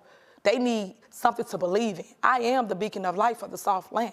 I will redevelop the soft land no matter what they say. They could keep on talking. And throughout the whole controversy, I've still been doing that. I've been building an ice skating rink, a roller skating rink, outdoor, bigger than Rockefellers. Did I get any news play on that? Nothing. It can't be, and that's where I want people to ask themselves. How is it that the news just write all negative things about this woman? All negative. She did not one thing correct, not one. That's how you know when things are going left. That's how you know when everybody here is involved. Because I do a lot of positive things. I got a mental health tour that we go into the schools and we talk directly to the kids. And because I look like them, because I can go on their level and I dance with them, talk to them, because I do those things, they talk to me back and they tell me they're dealing with mental illness. And I've gotten several families help by just going into the school, doing what I do, being me, helping people. But they don't tell y'all that. But I film it and I broadcast it on our social medias, on our websites, and I talk about it in my mayor's report at my board meetings. Because I want people to see what it is I do. Judge me for the work, because no matter what, my work speaks for itself. They can say whatever, but my work gonna speak. Speaking of that, you announced you're launching something on Spotify and YouTube. Mm-hmm. You got time for that? Between being the mayor of a city and then also supervisor, you got time for that? Well, yes, I do, because it's basically just filming my life in a sense. It's me talking to you, for instance, answering questions, and all we're doing is just putting it in a platform like you have here, so people can learn for themselves, get the evidence, because all we're gonna do is upload what I'm saying to you, whether it's the ordinance, whatever they're talking about, and prove it to them. Like I do in my board meetings, I show a slideshow about this what they said, but here's the truth. Do you believe, and have you thought about it? If you look back at the things that you've done, and you mentioned the skit at the board meeting, mm-hmm. Do you believe that you've made some mistakes? Do you believe that, do you think that you are too flashy, too outspoken? No, I won't say outspoken, because first of all, I ain't got a problem with outspoken. Okay. But I also understand the reality of politics, mm-hmm. and how people perceive politicians. Yeah. And and some believe they might be doing too much. Mm-hmm. What you're saying is, no, this is who I am, so therefore I'm reaching a whole new audience. Correct. But have you thought about things that you've done since you've been mayor where you say, you know what, I shouldn't have done that? Mm-hmm. Of course, we're not perfect. Nobody is. We human beings. I tell people that all day long. But what I will say, I want people to just love on people. I can miss me with the mess, and we're going to lay it to rest today, and that's why I'm here to say, hey, let's do better. And all I could do is do this when I have conversations with the mayor, and I ask them, how do you feel, meaning the residents, because they are my voters. Them the ones that I have to answer to. And they'll tell me, like how you're asking, do you think you should have did this different? Yes, a lot of things I should have done different or could have done different. But guess what? You have to try. And then when you try and it's a mistake, guess what? It's not too late. That's why I talk to the kids. Now you go and you fix it. What matters is how you come out of it, because we're going to go through it, but we need to grow through it. And I tell my kids this all the time, and they are understanding that. It's almost like second chance programs, things of that nature. Yeah, your kid made a mistake, because you don't know who it could be. It could be your kid. Your kid could be at the wrong place, wrong time, and get the same sentence as somebody else. But are you going to throw your baby away? No, because the kids come right back in our communities that live with grandma, granddad, everybody that's in that community, and they need a job. So how do we help them? We can't throw them away because they made a mistake. That's called life. It's called testimony. It's a test. So you've got all this dissension, all this rancor, you've got the lawsuits going back and forth. All it's doing is wasting time, money, energy. Correct. How do you resolve this issue with your trustees? 2025. That's a whole year. It's a whole year. But I lasted 3 years of all this back and forth, and I think the residents are tired of it, and I think they see it for what it is. Smear campaign. All right. Mayor Henyard, we appreciate it, and we'll see what happens next in this ongoing saga. Okay. All right, thanks a bunch. Thank you so much for having me. All right. Gotta go to a break. We'll be right back. Roland Martin Unfiltered right here.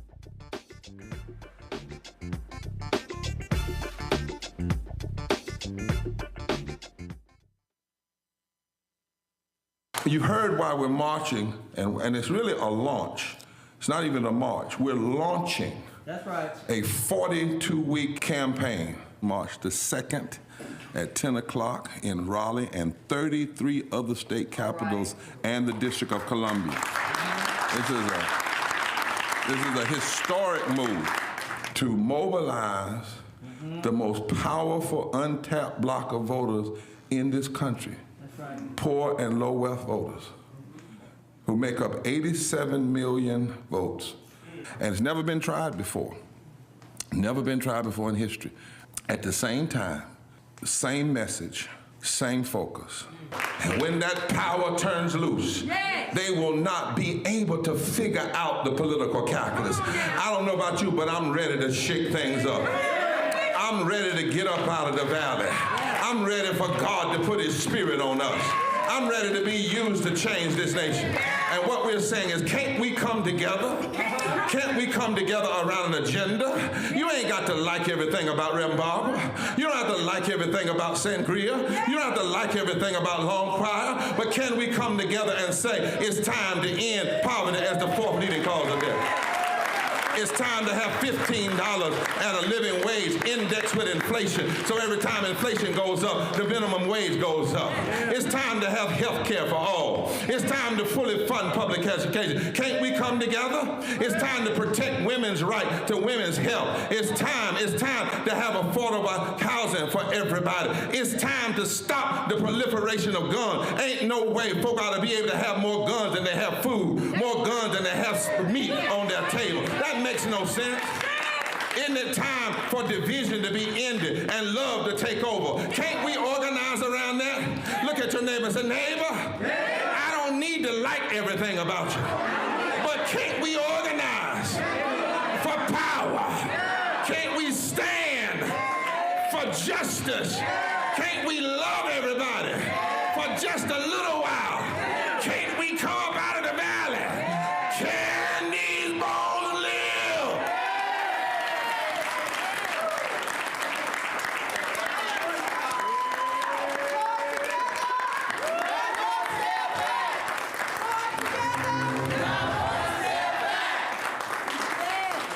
When you talk about blackness and what happens in black culture, you're about covering these things that matter to us, speaking to our issues and concerns. This is a genuine people-powered movement. There's a lot of stuff that we're not getting. You get it, and you spread the word. We wish to plead our own cause too long have others spoken for us. We cannot tell our own story if we can't pay for it. This is about covering us. Invest in black-owned media. Your dollars matter. We don't have to keep asking them to cover our stuff. So please support us in what we do, folks. We want to hit 2,000 people, $50 this month, raise $100,000. We're behind $100,000, so we want to hit that. Y'all money makes this possible. Checks and money orders go to P.O. Box 57196, Washington, D.C. 20037-0196. The Cash App is $RM Unfiltered. PayPal is R Martin Unfiltered. Venmo is RM Unfiltered. Zelle is roland@rolandsmartin.com. Coming up on the next Black Table, a conversation with Professor Howard W. French on his new book, Born in Blackness, covering 600 years of global African history and helping us understand how the world we know today is a gift from Black people. There could have been no West without Africa and Africa. That's on the next Black Table with me, Greg Carr, only on the Black Star Network. Hey, it's John Murray, the executive producer of the new Sherry Shepherd Talk Show. This is your boy, Earthquake. And you're tuned in to Roland Martin Unfiltered.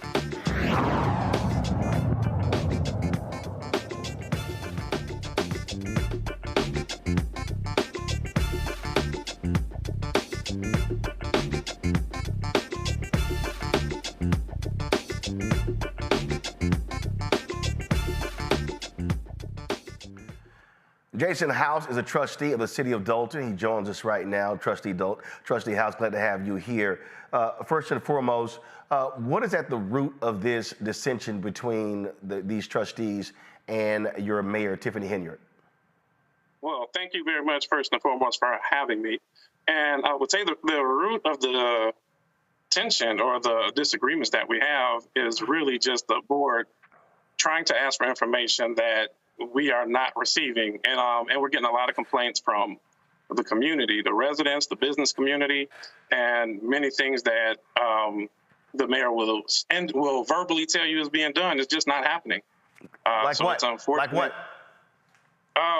For example, the bills that we're talking about, we have not gotten a financial report since September of 2023.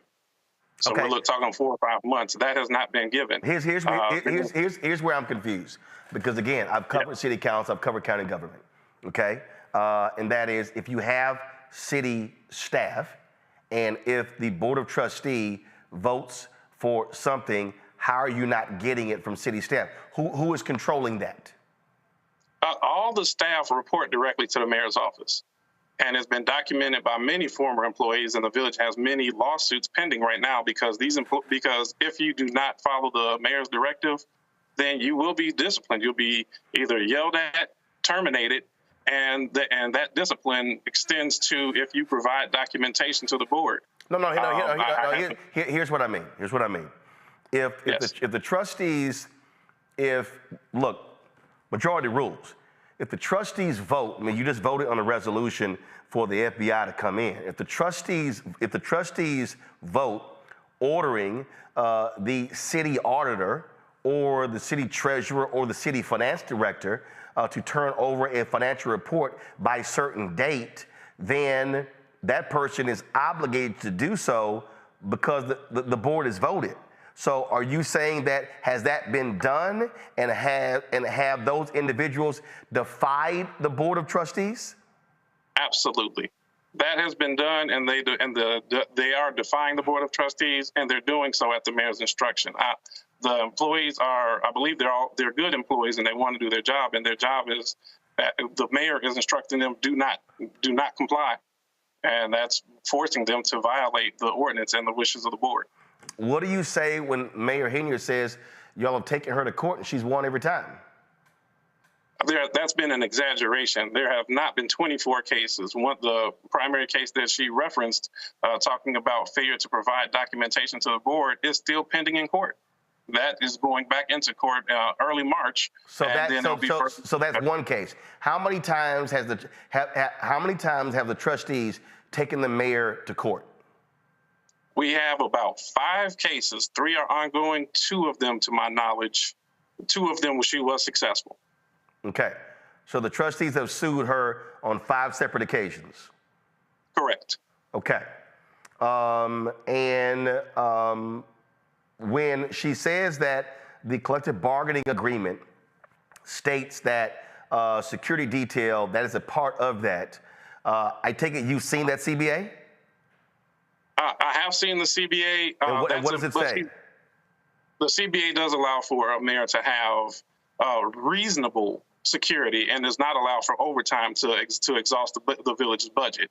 It does not allow for the uses that are being done. So when you say, hold on one second. So when you say reasonable, does the CBA stipulate that the mayor is to have 2 security officers, 3, 4, 5, or is it undefined?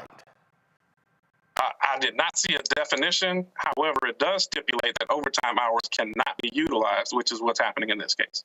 Okay, so if the CBA states that, so again, I just want to be correct. You're saying that the CBA states that the police officers who are on the mayor's detail cannot accrue overtime. Y'all are saying that is happening. That is absolutely happening. And if I may take that a step further, the core of the issue that the board has, or the board majority, is that the village cannot afford this luxury that is going on right now. In previous years, our village has never had over $600,000 worth of overtime. And this past year, we had $1.6 million of overtime. And hold up, that $1.6 million overtime, was that solely for police? Yes. The primary cause of that overtime was because of the police, because of the security detail, and those officers are traveling outside of the village of Dolton. That's not acceptable. And have y'all received that breakdown of those overtime hours? So when you say the 1.6 million, you're saying that is that 1.6 million, all of it or most of it is tied to her security detail?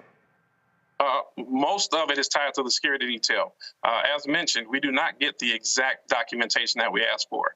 However, when I can look at the trends, and when I look at the trends from 2017 all the way to 2022, we never exceeded $600,000 of overtime. So, yes, sir. No, go ahead. No. In this past year, $1.6 million spent in overtime.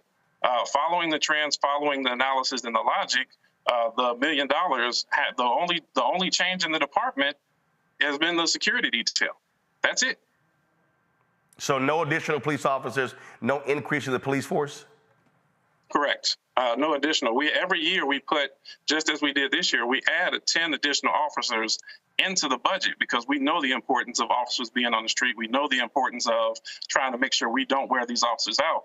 And I think you correctly mentioned the former police chief's statements because he was in the prime position to identify what's going on. So, I mean, even from his mouth, it's identified that their manpower was stretched.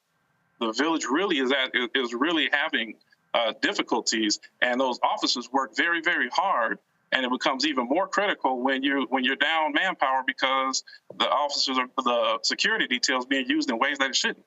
The mayor said that the reason Dolton has a deficit is because the trustees are not paying their bills. What do you say? That is completely false. So when she says the trustees go through and pull out certain bills they do not pay, she said that the money's there to pay the city's bills, but you, the trustees, are not paying the bills.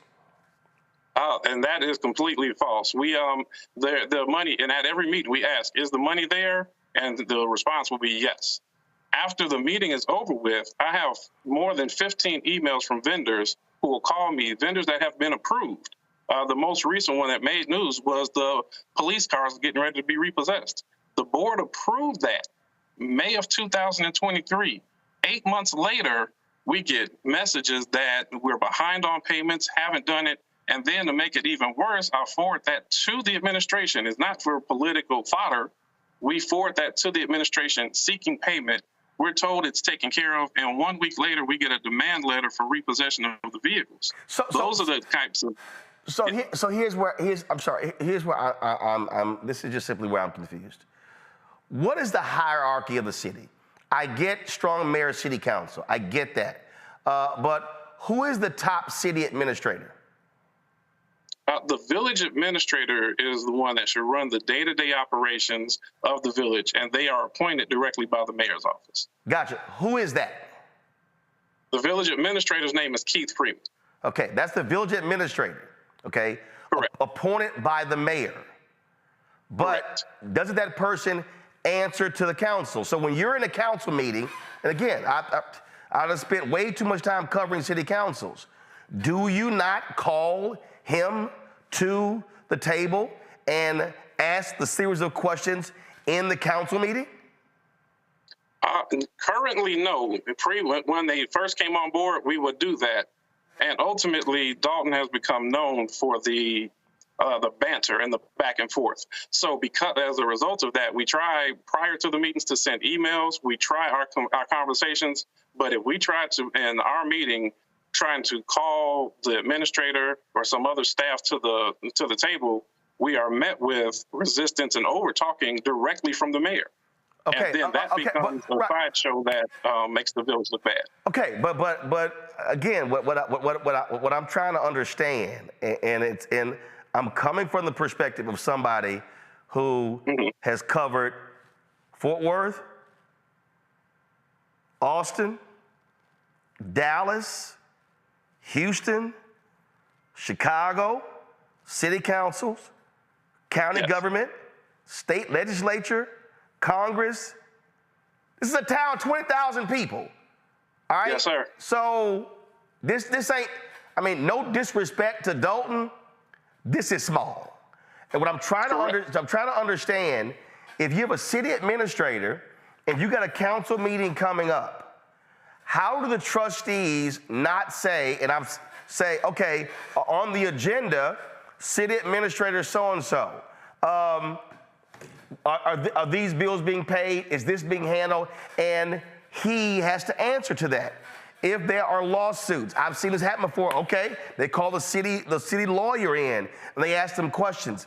So I'm not understanding why those things don't happen. So that way, the public actually gets to hear the responses of the people they're paying. So, and if I may, so thank you, and I agree with you, especially for a town of this size.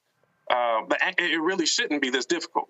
The reality of what happens is when the board calls to question whether it be the administrator or the finance director, the mayor intercedes in that answer. So this is it's really being pushed from the mayor's standpoint because she wants to control the narrative. She does not allow those individuals. She instructs them, do not answer the question. I'm going to answer this. You got your answer. She'll overtalk and bang the gavel to try to really make sure that the discussion that should happen in rational communities does not occur. And I think, and many people watch and tune in, we have a board meeting, our council meetings are watched by 15, 20,000 people. A town of our size should never have that. I mean, most board meetings should be to the point, but people have picked up on and recognized that, unfortunately, the mayor's office really tries to dominate the meeting, really goes in and insults board members, insults seniors, insults the clerk's office, and it's become a sideshow that's really made us look bad. So when is the next city council meeting? It is next Monday. I believe that's March 4th. Okay, the next city council meeting is next Monday. Okay, so you listened to what the mayor said here. What do you and others plan to do at Monday's council meeting? We plan to show up to the meeting. We will go through the agenda and we will do our best to handle it with civility and with dignity. When the challenge comes at the board meeting, we are presented with the same bills repeatedly that the board has not agreed to pay. And those bills are restaurants, flights, and hotels for the mayor's office that the village cannot afford. So once it gets to the point that we're looking at bills that the board didn't approve, bills that were not in the budget, then we refuse to pay those bills, and they keep coming up. And once we refuse, then the mayor begins hurling insults, and then trying to also demand that the department heads join in and create a dynamic trying to play politics and blame the board for issues that she's created. How do y'all resolve this? She says 2025. How in the hell do you go through another year of this back and forth? It's unfortunate, and I know in her mind she's made up that it has to be in 2025. From the board side, the door is always open to realistic conversation and truthful answers that will bring us to a conclusion. God willing, that'll happen before 2025. But however, if her mentality says it can only be resolved my way, then the board will show up and we will make the hard decisions that we need to try to keep the budget in line. And we further a lot of things that we promote or put out there. We also put out video. We have the Dolton Trustees YouTube page that has a wealth of information and it shows a lot of the receipts. And we do that as our fiducial responsibility to the residents to make sure they are aware of what's going on. I mean, imagine if you were a resident and the police cars actually got repossessed and nobody said anything. That's our responsibility to make sure that the community knows what's going on. So it would be nice if there were the ability for everybody to sit down at the table and say, we don't need to do another year of this. That would be ideal. It would be hopeful. And if not, the board has a responsibility to call out things that we don't see that are going properly. All right. Well, we'll see what happens on Monday. Frankly, there's no reason in the world, as far as I'm concerned, that this should be as difficult. I mean, I've seen council members not get along with the mayor. This is nuts. Yes, sir. Trustee House, I appreciate it. Thanks a lot. Thank you. All right, folks, we'll be back in a moment. For the last 15 or maybe 16 years, 18 years, I'll say, when I moved to LA, I hadn't had a break. I hadn't had a vacation, probably a week vacation here and there. Right. This year, after I got finished doing Queen Sugar and we wrapped it out, because I knew I had 2 TV shows coming on at the same time, I said, I'm going to take a little break. So I've been on break for the first time, and I can afford it now. Praise God. You know what I'm saying? Right. So I can afford it. I'm like, I can sit back and ain't got nothing to worry about, man. But this was the first time in almost in 2 decades that I've actually had time to sit back and smell the roses.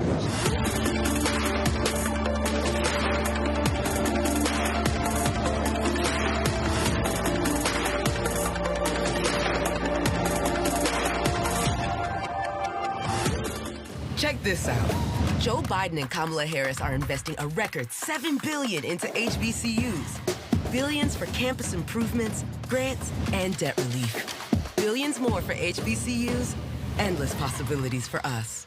Hi, I am Tommy Davidson. I play Oscar on Proud Family, Louder and Prouder. I don't play Sammy, but I could. Or I don't play Obama, but I could. I don't do Stallone, but I could do all that. And I am here with Roland Martin on Unfiltered.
All right, folks.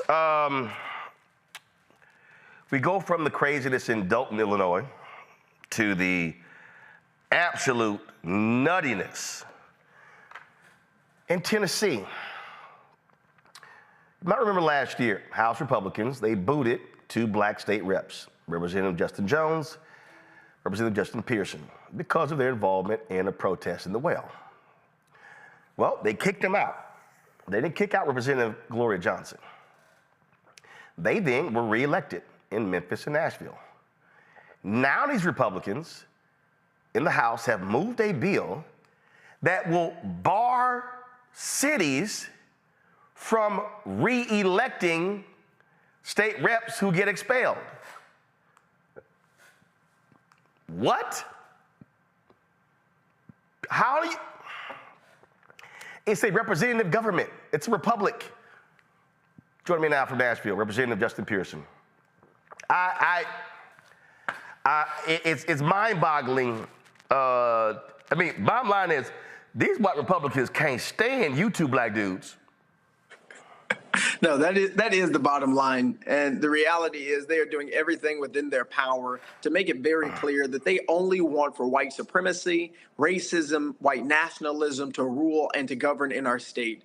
The reality is we were unjustly expelled due to those very ideologies that these folks espouse and that they continue to show on a daily basis in the legislation that they put forward. But after that unjust expulsion, both of our communities unanimously sent us back to serve our districts because they knew it was an unjust expulsion. They knew that this was ridiculousness supported by these white supremacists in the state house like Cameron Sexton and William Lambert. And they wanted for us to be able to continue to serve our community and our districts. And then we were elected overwhelmingly in Shelby County in District 86. We were elected with 94% of the vote to continue the work of advocacy, of lifting the voices of people in our community. But you can tell that this Republican majority is more focused on how to retaliate against us and show their racism through legislation and policy than actually fix the problem that took us to the well in the first place, which was the issue of gun violence and the need for us to use all of our power to actually remedy the epidemic that is hurting us around this country, and that is the #1 killer of children in the state of Tennessee. But instead of focusing on that problem and solving the epidemic, we are seeing them passing retaliatory measures and more hurtful and harmful legislation targeted at myself, at Representative Jones, and at our communities. I mean, these are the same people who got mad because Representative Jones wouldn't do the Pledge of Allegiance. Yeah. And he was saying, because y'all won't move on gun control. Mm-hmm. And again, last I checked, protest is in the First Amendment, but that come before the Second.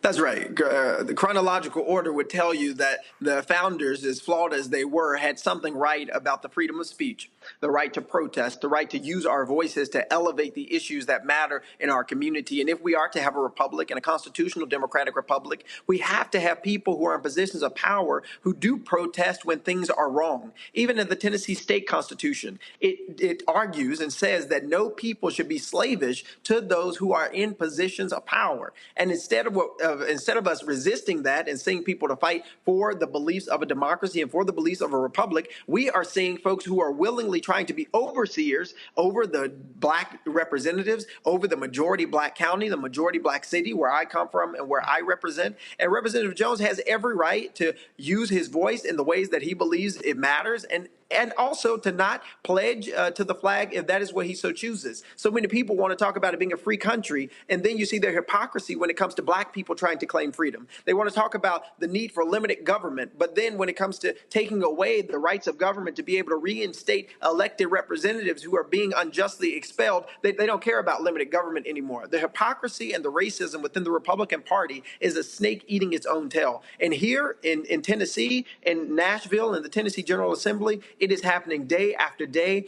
how the fomenting of this culture war is continuing to be exacerbated in legislation and policy. And Roland, the most significant problem that I have with this Republican Party isn't just that they are filled with white supremacists, isn't just that they're filled with racists, it is that they have power.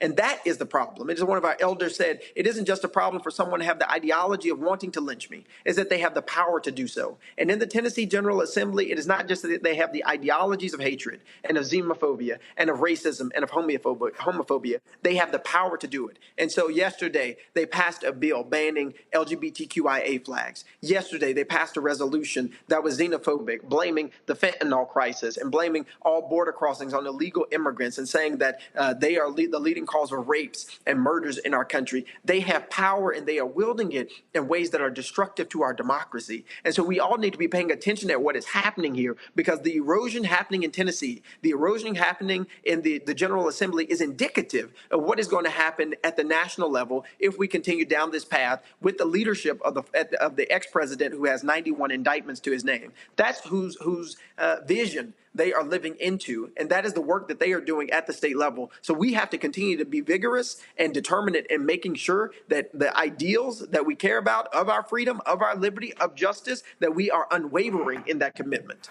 And I really do hope. I was at the University of Tennessee, Martin, a couple of weeks ago, and I really do hope that the white folks in Tennessee wake the hell up and realize that they are getting bulldozed by a bunch of crazed, deranged individuals. I've been following the Tennessee Holler and this voucher scam bill that the governor is trying to push through. And look, and I'm somebody who supports school choice, but I also know BS bills when I see it. And what these people are doing, they can't stand criticism. They can't stand being called out. They can't stand being challenged. Look, they even changed the damn rules to now you got to get an invitation to even show up at the state capitol.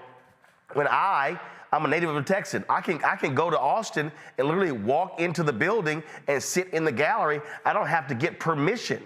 And so these white conservative Republicans in Tennessee, they do not want any pushback on anything that they do. That's exactly right. They hate dissent.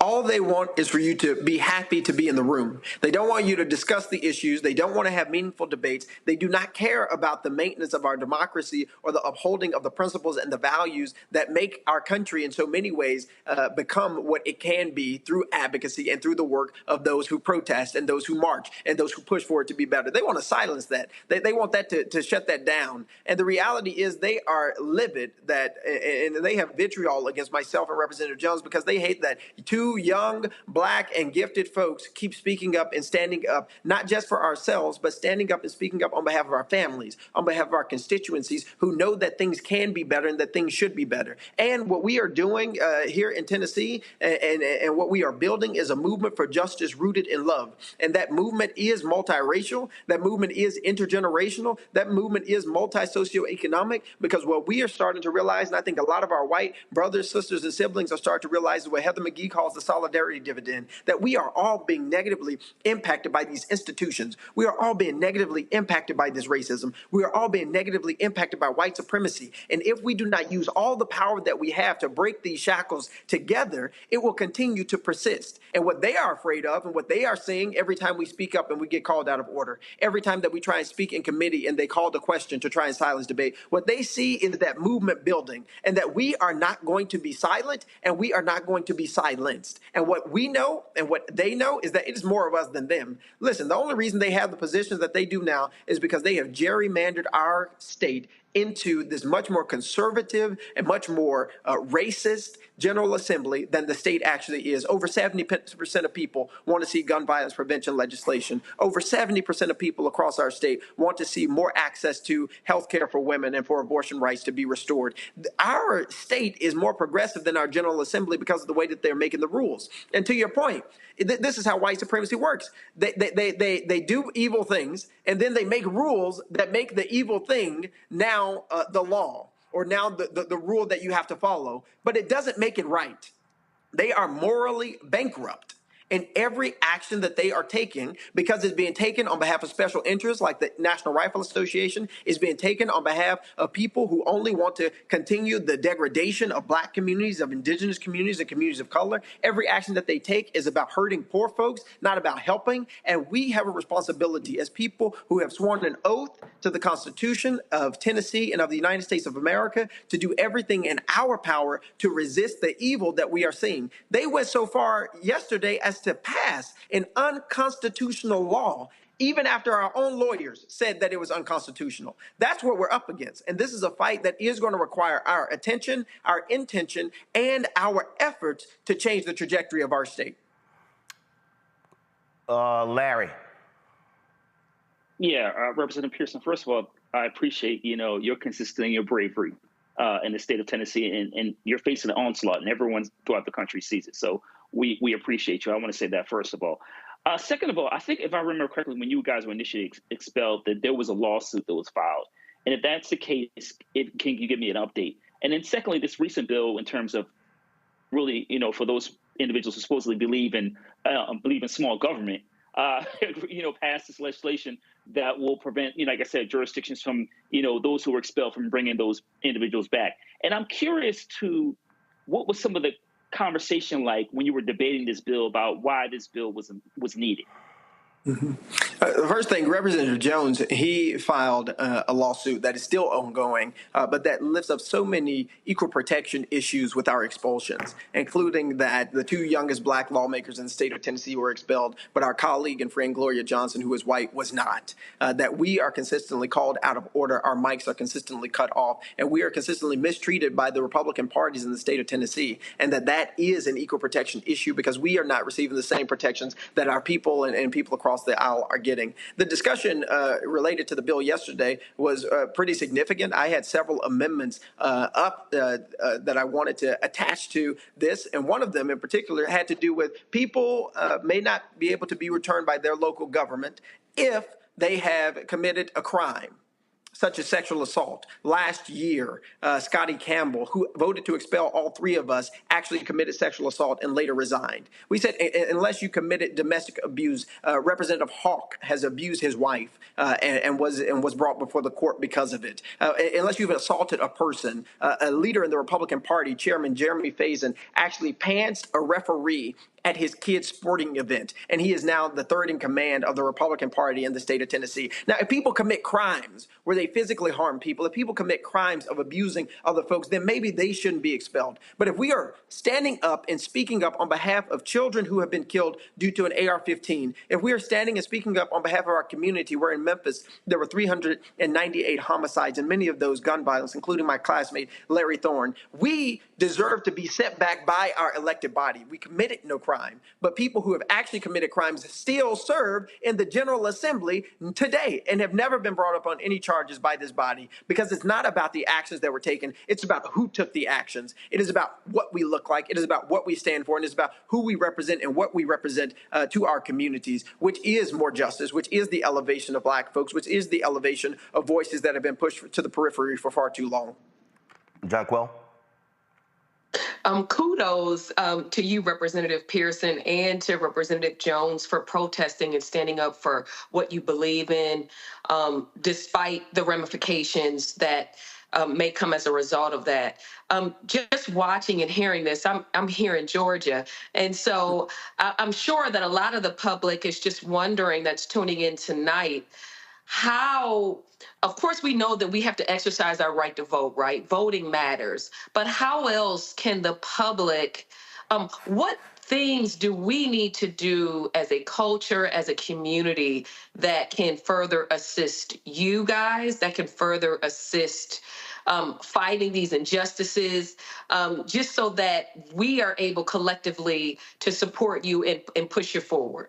Mm-hmm. Thank you so much for the question. Look, black people are the ones who hold America's democracy.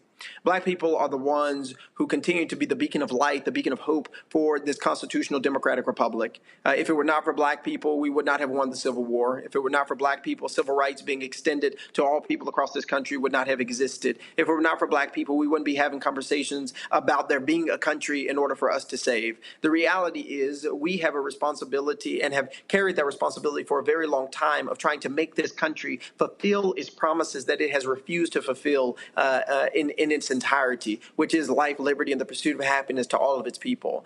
Look, you can always stay engaged with what's happening with us on social media at Justin J. Pearson. You can join our movement. You can literally go to votejustinj.com, and you can go and sign up to get our People Powers Times, where we continue to share information about what is happening and offer ways to engage, whether that be showing up to the state capitol, sending emails, reaching out to legislators so that you can be involved. As a culture and as a community, we have to be mobilizing.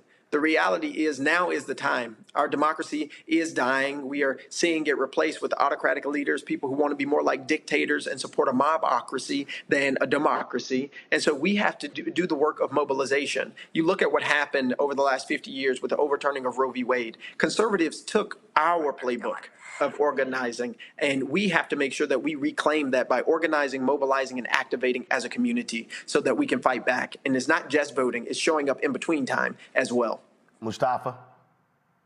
Well, Justin, it's good to see you. You know how proud I am of you. Yeah, what's your vision for the future? Because you went through all the dynamics that are currently going on in Tennessee. We know that there's a strategic plan there, but we also know that we have power. There's so many, not just young people, there's elders, there's so many people who appreciate what you're doing. We got to also make sure that people have hope and they know that there's a brighter tomorrow. So what's your vision?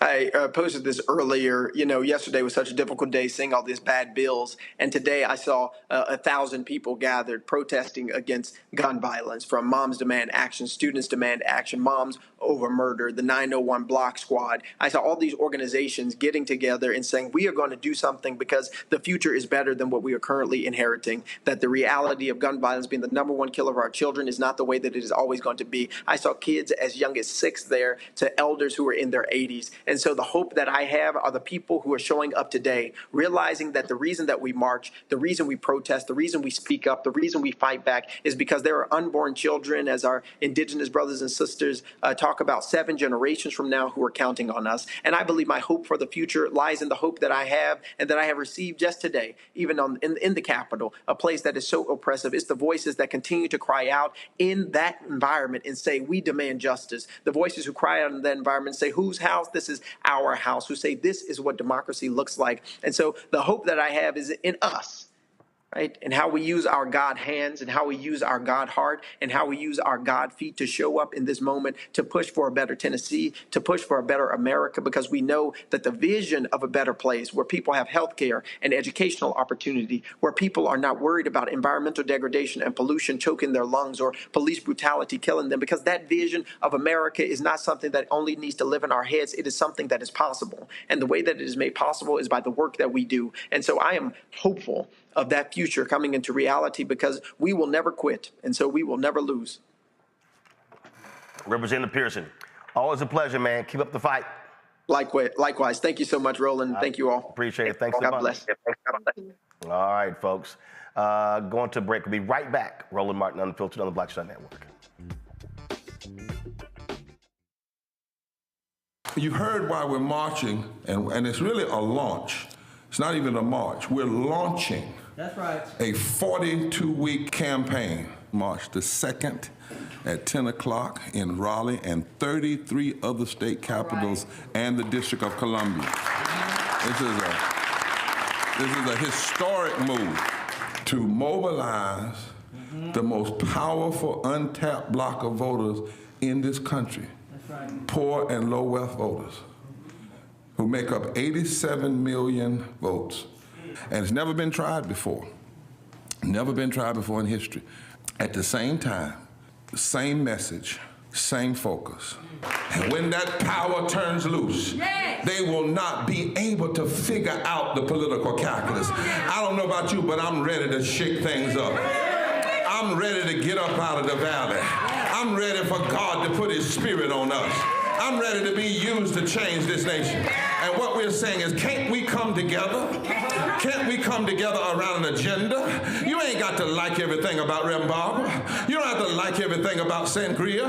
You don't have to like everything about Long Choir. But can we come together and say, it's time to end poverty as the 4th leading cause of death?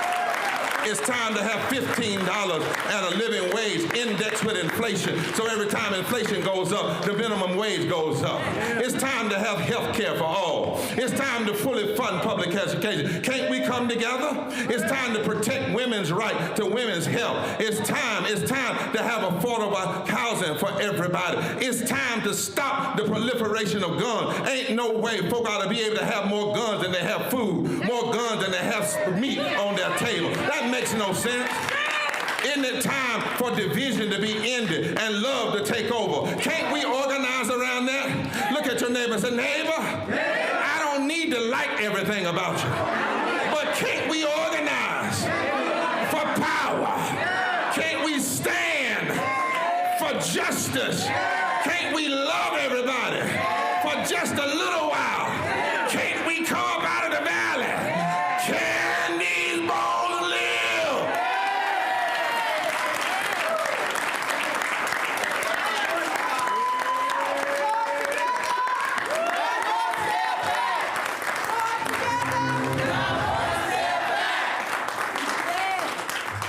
My name is Lena Charles, and I'm from Opelousas, Louisiana. Yes, that is Zydeco capital of the world. My name is Margaret Chappelle. I'm from Dallas, Texas, representing the Urban Trivia Game. It's me, Sherry Shepard, and you know what you watch. Roland Martin on Unfiltered.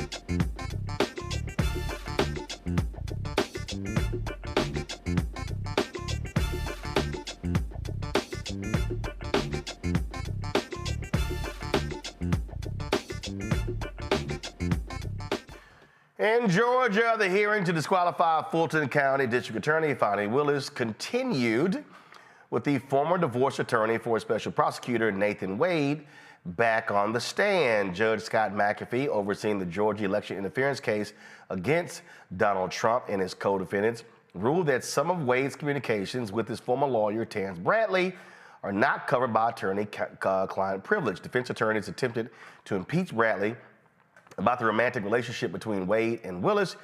He maintained he couldn't remember when their relationship began. Willis and Wade testified at the previous hearing that their romantic relationship ended in the summer of 2023. The defense attorneys maintained that their relationship began before the investigation. Closing arguments on the motion to disqualify Willis based on the conflict of interest allegations are set for Friday. All right, so let's talk about it. First of all, for John Quayle, for folks who don't know, so the dude who testified today, he was just correct me if I'm wrong, he was Wade's law partner, right? Correct. Represented Wade in his divorce. Correct. Also, his alpha brother. He gets booted from the firm over sexual harassment allegations, and then he's end up texting one of the lawyers who's representing the Trump folk, and he was revealing a lot of stuff he was not supposed to be revealing, correct? You are absolutely correct, and that's the big conflict here, right? Somebody may not have a law degree. I mean, a law license real soon. That's true.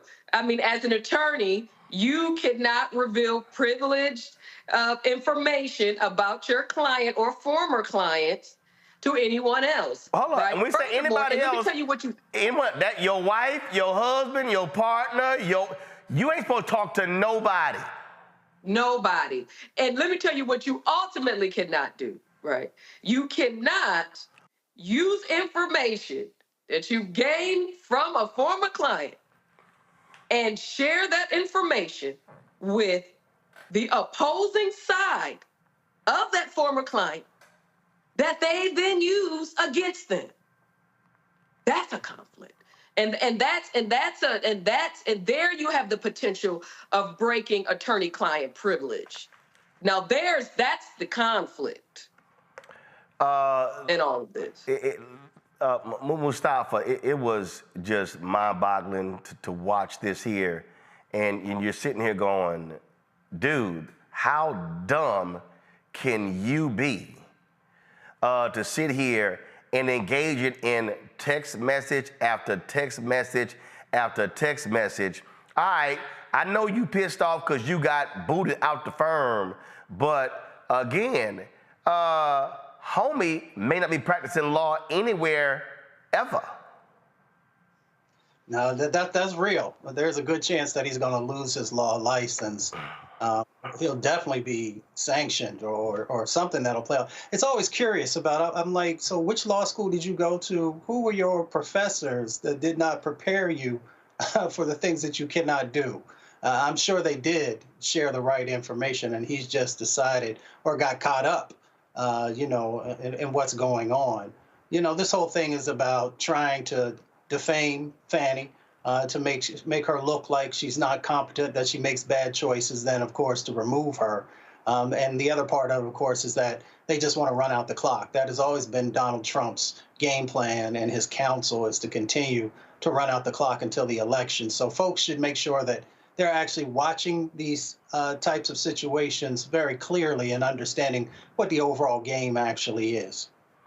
What I don't understand, Larry, is this here.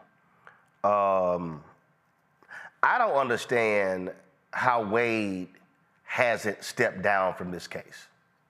Now, first of all, I've already been on the record. Fonnie Willis screwed up. She should have never put him on this case. She should have said, we got to be just pristine, clean all the way around.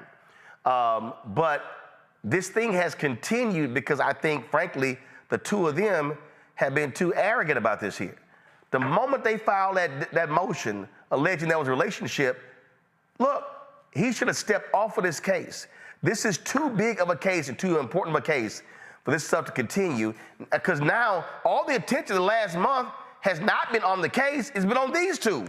And when they were screwing, when they stopped screwing, and how many times they were talking about today, did he have a garage door opener? Did he not? It's just crazy. Yeah, this is all providing smoke and mirrors for the Trump folks. And you got it right, Roland. As Willis said not long ago, that, these folks, the folks that are on trial, they try to overthrow the government, right? It's important to really keep, as you say, as the documentary goes, the eyes on the prize. And that's not what's happening. And this is exactly what they want. They want to muddy the waters. While this is a case in the state of Georgia, this is a very big political case. And once again, we're talking about protecting our democracy. And so you're right, Roland. Folks involved in this case have to know how the game goes, right? So they know how important this case is. And when you're talking about a case this large, you have to make sure you cross all your T's and dot all your I's. And when you do not, and you allow them to muddy the waters, this is what we get right now. This is like a Netflix documentary. So we need to move away from this, and hopefully the judge makes the right decision so we can make sure that she's not removed from the trial and that we can really focus on what we've already found out and we've seen discussion trial in terms of the steps that Trump and his other, affiliates to try to take advantage of our democracy. And we have to focus on that and not all this other smoke and mirrors and, who's sleeping with who, because it's really not relevant to the overall issue of protecting our democracy. Is drama. So hopefully this thing gonna be over tomorrow. On Friday. So we'll see. All right, folks, that's it for us. Let me thank Larry, John Quayle. Let me thank Mustafa as well. I appreciate y'all being on today's show. Folks, yes, I'm fighting through these damn allergies. They've been kicking my behind, but it's all good. We're getting through it. And so I appreciate y'all watching us on today's show. Don't forget to support us in what we do. Join the Bring the Funk fan club. See your chicken money order. P.O. Box 57196, Washington, D.C. 20037-0196. Cash App, $RM Unfiltered. PayPal, R Martin Unfiltered. Venmo is RM Unfiltered. Zelle, Roland at RolandSMartin.com. Roland at RolandMartinUnfiltered.com. And be sure to get the Black Star Network app. Apple phone, Android phone, Apple TV, Android TV, Roku, Amazon Fire TV, Xbox One, Samsung Smart TV. I'll see y'all tomorrow, folks. Holla!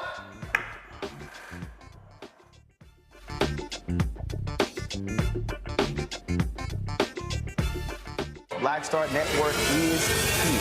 Oh, no punches! I'm real revolutionary right now. Thank you for being the voice of Black America. All momentum we have now, we have to keep this going. The video looks phenomenal. See, there's a difference between Black Star Network and Black-owned media and something like CNN. You can't be Black-owned media and be scared. It's time to be smart. Bring your eyeballs home. You dig?